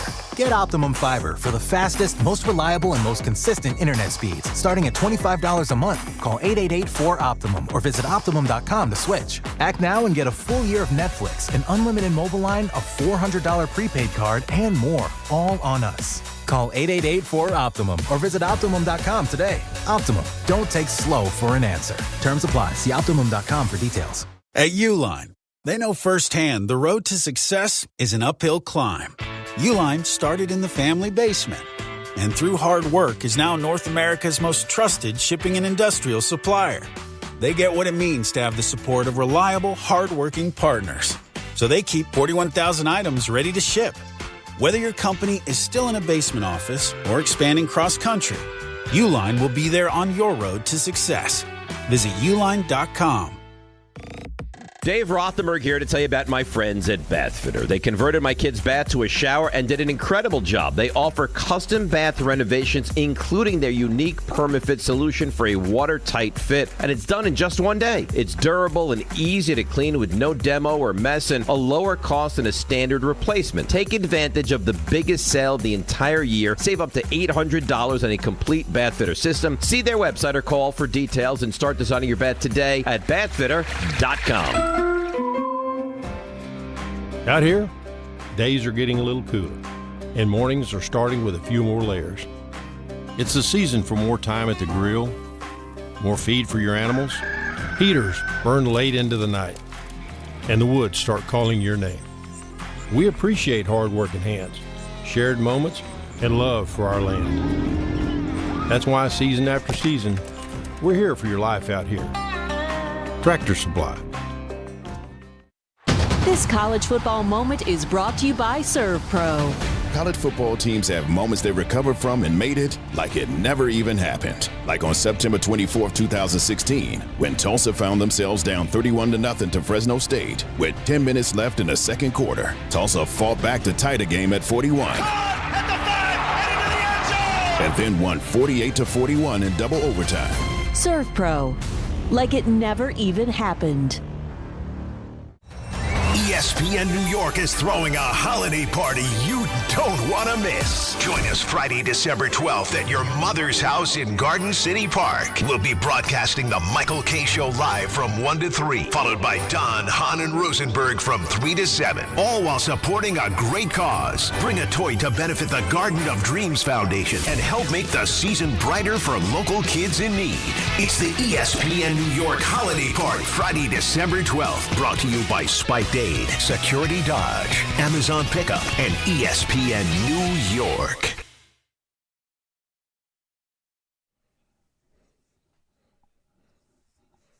Oh, yeah, yeah. It's cold as hell. I don't know if I can. Forget it, it's Friday. I got my check. It's okay. 2, 3, 4, 5. Just got paid. Friday night. Party's jumping. Feel all right. Booty shaking. Dance to the beat. Oh, yeah. Oh. It's finally Friday, baby. You worked through the week. You got through hump day, and it's finally here. 2 days off. And if you're one of these guys that got kids that are 4 to 5 years old to 7, your ass going to be outside at some gymnastics park or some type of soccer, something that Carlin don't have to worry about because he gets to sit on his nice gray-ass couch. So remember that when you have kids, they're great when they become teenagers. Or my mantra, children ruin your life. If Chris want to go to Paris right now, he just buy a ticket. He ain't got to ask nobody nothing. I'm not worried about anybody else having a tough weekend. Yeah. What am I buying for Christmas? All gifts for me. It's Bart and Carlin on ESPN New York and on the ESPN New York YouTube page. 2 things of note before we get to the picks for this week. Bart, number 1, this coming just a few moments ago, Jaden Daniels will play for Washington this week. That, according to Dan Quinn. So that just came over, and that will be happening. Why? I get it, Joe Burrow, why? But why for Washington? 3-9? You had no chance. Yeah, why? I don't get it. Sometimes you just let the young man say, hey, all quarterbacks kind of had that year. Tom Brady had the year where he blew his knee out. Joe Burrow had a couple of them. Lamar Jackson. Sometimes you just got to say, you know what? You can come back, but for what? Why put you at risk? We're just going to say, you know what? We're going to punt on this season. We're going to get ready for next season. And when you're not playing, we probably won't win no games. So we can be able to get a better draft pick. And I know nobody wants to hear about that. But at this point, it's nothing to gain. It's only something to lose. I don't really understand what are you gaining by putting him back out there and that he could get hurt again. Then there's the other side of this. The Cardinals, Jonathan Gannon announcing that Kyler Murray will not play the rest of the year. He is just not progressing the way they thought. Yeah, newsflash, we done with you. We don't want you to get hurt where you have to have surgery, and we can't cut your ass. Exactly. So we want to be able to trade you without any health issues this offseason. Yeah, rest up. We want you nice and healthy so we can put you on the market. You have been on this quite a bit, so I'll just ask the question as of today. Where do you think Kyler Murray fits into the possibility for the New York Jets? I mean, it depends on how much money I get Arizona to take, right? Like, you want me to take your headache, your problem, so you can get your new quarterback or figure things out in free agency, sign Mac Jones, whoever you think that can run this offense, this Gannon offense from the pocket. Then you got to take some of this pain too, because we still handling Aaron Rodgers and other people like that. We don't really get clear to 2027. So listen, that's what we're doing. You know what I mean? If that's the case, that's what we're doing. And you're gonna have to eat some of this, and then we can talk about it. But we know you have no choice. He's not coming back. If you send him on the shelf, so we know that I know. So I'm not gonna get got. I might get got for a little money, maybe one of these draft picks that I got. I gave you one of these throwaway 4s or something like that. Conditional if he plays and he's healthy for us. It can be a 3. I'll give them the Devontae Adams joint. Well, listen, I would not go down that road, but it's got to be a road this season where I would say if I'm going after Kyler Murray, I'm going to put him in a position of prove it to me next year. And if you can prove it to me, then maybe I have my answer at the position. But if I'm the Jets, I have to put this in as advantageous a situation for me from a cap standpoint as possible, because I cannot bring in somebody else that if I do want to move on from him, he's going to count against the cap for me for 2 more years. I've just done that. See, but the Jets are going to have $207 million under the salary cap in 2027. What I'm trying to say is, listen, Kyler Murray, you aren't my future. You're my now, right? So I might keep you for a year, maybe 2. I'm looking at him to use like Sam Darnold was used. I'm using him like Sam Darnold while I get my young guy ready. And I want him to be able to learn from a professional but not be able to go out there until I think he's ready. And if he's ready like Penix was over Kirk Cousins, then we'll accelerate the process. But this gives me a professional guy to win some games because I don't have to worry about tanking, because in 2027 I got 3 first-round draft picks. Whatever I need, I don't have to suck. I'll just trade my assets to move up to get it. Because the players that they got, too, look at the players that they got. The players that they got means that I don't have to draft for 3 receivers. I got 2 receivers I believe in, and I may get one, but I'm not bearing on offense. All right, so let's get to this week's picks. Hit the music. Bartholomew, we picked 4 games last week in and around Thanksgiving. We put the 2 holiday games, Thanksgiving and Black Friday. We both went 2-2. Had I not listened to you, and had I just stuck with my pick of the Bengals, but no, I changed my mind because of what you told me, and I took the Baltimore Ravens, I would have gone 3-1. And here's what's funny about that. You took the Bengals. I tell you what. No, you told me, you talked me out of the Bengals, and then you took them yourselves, which is just diabolical on your part. Draw 2, reverse you, skip, uno out. I tell you what, you should be able, you can take him this week if you want to. I won't. Maybe I will, because we're going to do that game. In fact, that's where we're starting, in Buffalo, Cincinnati and Buffalo. Buffalo 5.5-point favorites over the Bengals. What say you? By the way, Bart's record right now, 21-19. I am 19-21. What do you got?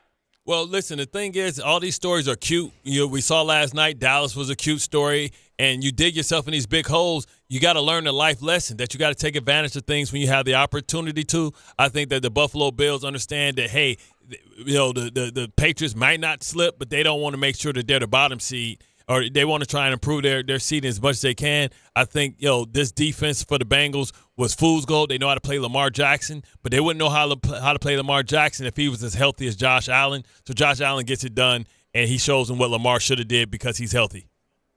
I myself am, in fact, going to take the Buffalo Bills as well, minus the 5.5. Have they finally started to put it into overdrive? I'm going to vote yes here. And I can't stomach the discussions that we've had this week and we've heard all week about the Bengals winning the AFC North, and they're 4-8 right now. I'm sorry. 4-8. I can't. Give me the Bills minus 5.5. That's game 1. Game 2, the Jets are home for the Miami Dolphins. Oh, this is a tough one. Miami 2.5-point favorites over the Jets in the Bum Bowl. What do you got? Yeah, well, I'm going to take the Jets in the points because I think, listen, at some point, all great streaks come to an end. Tua Tagovailoa 7-0 against the Jets in his career. They finally beat the Patriots this year, got that out the way last year, I believe. So now it's time for them to go ahead and end this streak of Tua Tagovailoa being undefeated against the Jets. I also am going to take the Jets plus 2.5, and the primary reason is this. On the season, I bet the Miami Dolphins under 6.5 wins. We're sitting at 5 right now. I've got the Jets, Pittsburgh, Cincinnati, Tampa, New England left on the Miami schedule. I need this one, bud. You need this one bad. I need the Jets to get this done. Because Pittsburgh, Cincinnati, it's a crapshoot. I can see the Dolphins beating the Steelers at home on Monday Night Football. This is a problem. So I'm taking the Jets. I'm showing faith in the Jets. Let's get it done out of desperation on my part. Game 3, normally I would take the Bears and the Packers game here. Problem is, Bart, I'm doing the game, so I shouldn't pick the game. Okay? So let's go Indianapolis and Jacksonville instead. Another crazy stat. Jacksonville the Colts have never won in Jacksonville. That is nuts. In 7 years or something like that. Something crazy. Colts are 1.5-point favorites in Jacksonville. What say you? No, I'm going with Jacksonville. Jacksonville's a healthier team, and Jacksonville is a team with a good defense that we talked about earlier this year. Don't believe in Trevor Lawrence, but with Danny Dimes being compromised, yeah, I'm going with the Jacksonville Jaguars. Yeah, I am too. I do not trust the Colts right now. It feels like it's starting to fall apart a little bit. And from that standpoint, I have to ride with the Jaguars in this case. They're not a team I trust in the least either, but they're sitting there at 8-4 right now, and they don't feel like an 8-4 team in any way. So I have to go here and take the Jaguars just because the Colts, I've never believed in them defensively. Obviously, Sauce is out. He's on IR. And I don't think that they're good enough defensively to get it done. So I ultimately here am going to take Jacksonville. It's also the Danny Dimes injury as well. Bartholomew, have yourself an outstanding weekend. Likewise, man. Po' boy it up, man. Chicken tenders. Po' boy straight into some cheese curds. What a hell of a combination. We will see you Monday. The Michael K. Show is up next. You're welcome on ESPN New York. My name is Whitney Allen. I am a widow. My husband, Ryan, died. We never thought in a million years we'd have to use life insurance. The unexpected happened. With Ethos, it is so fast and easy.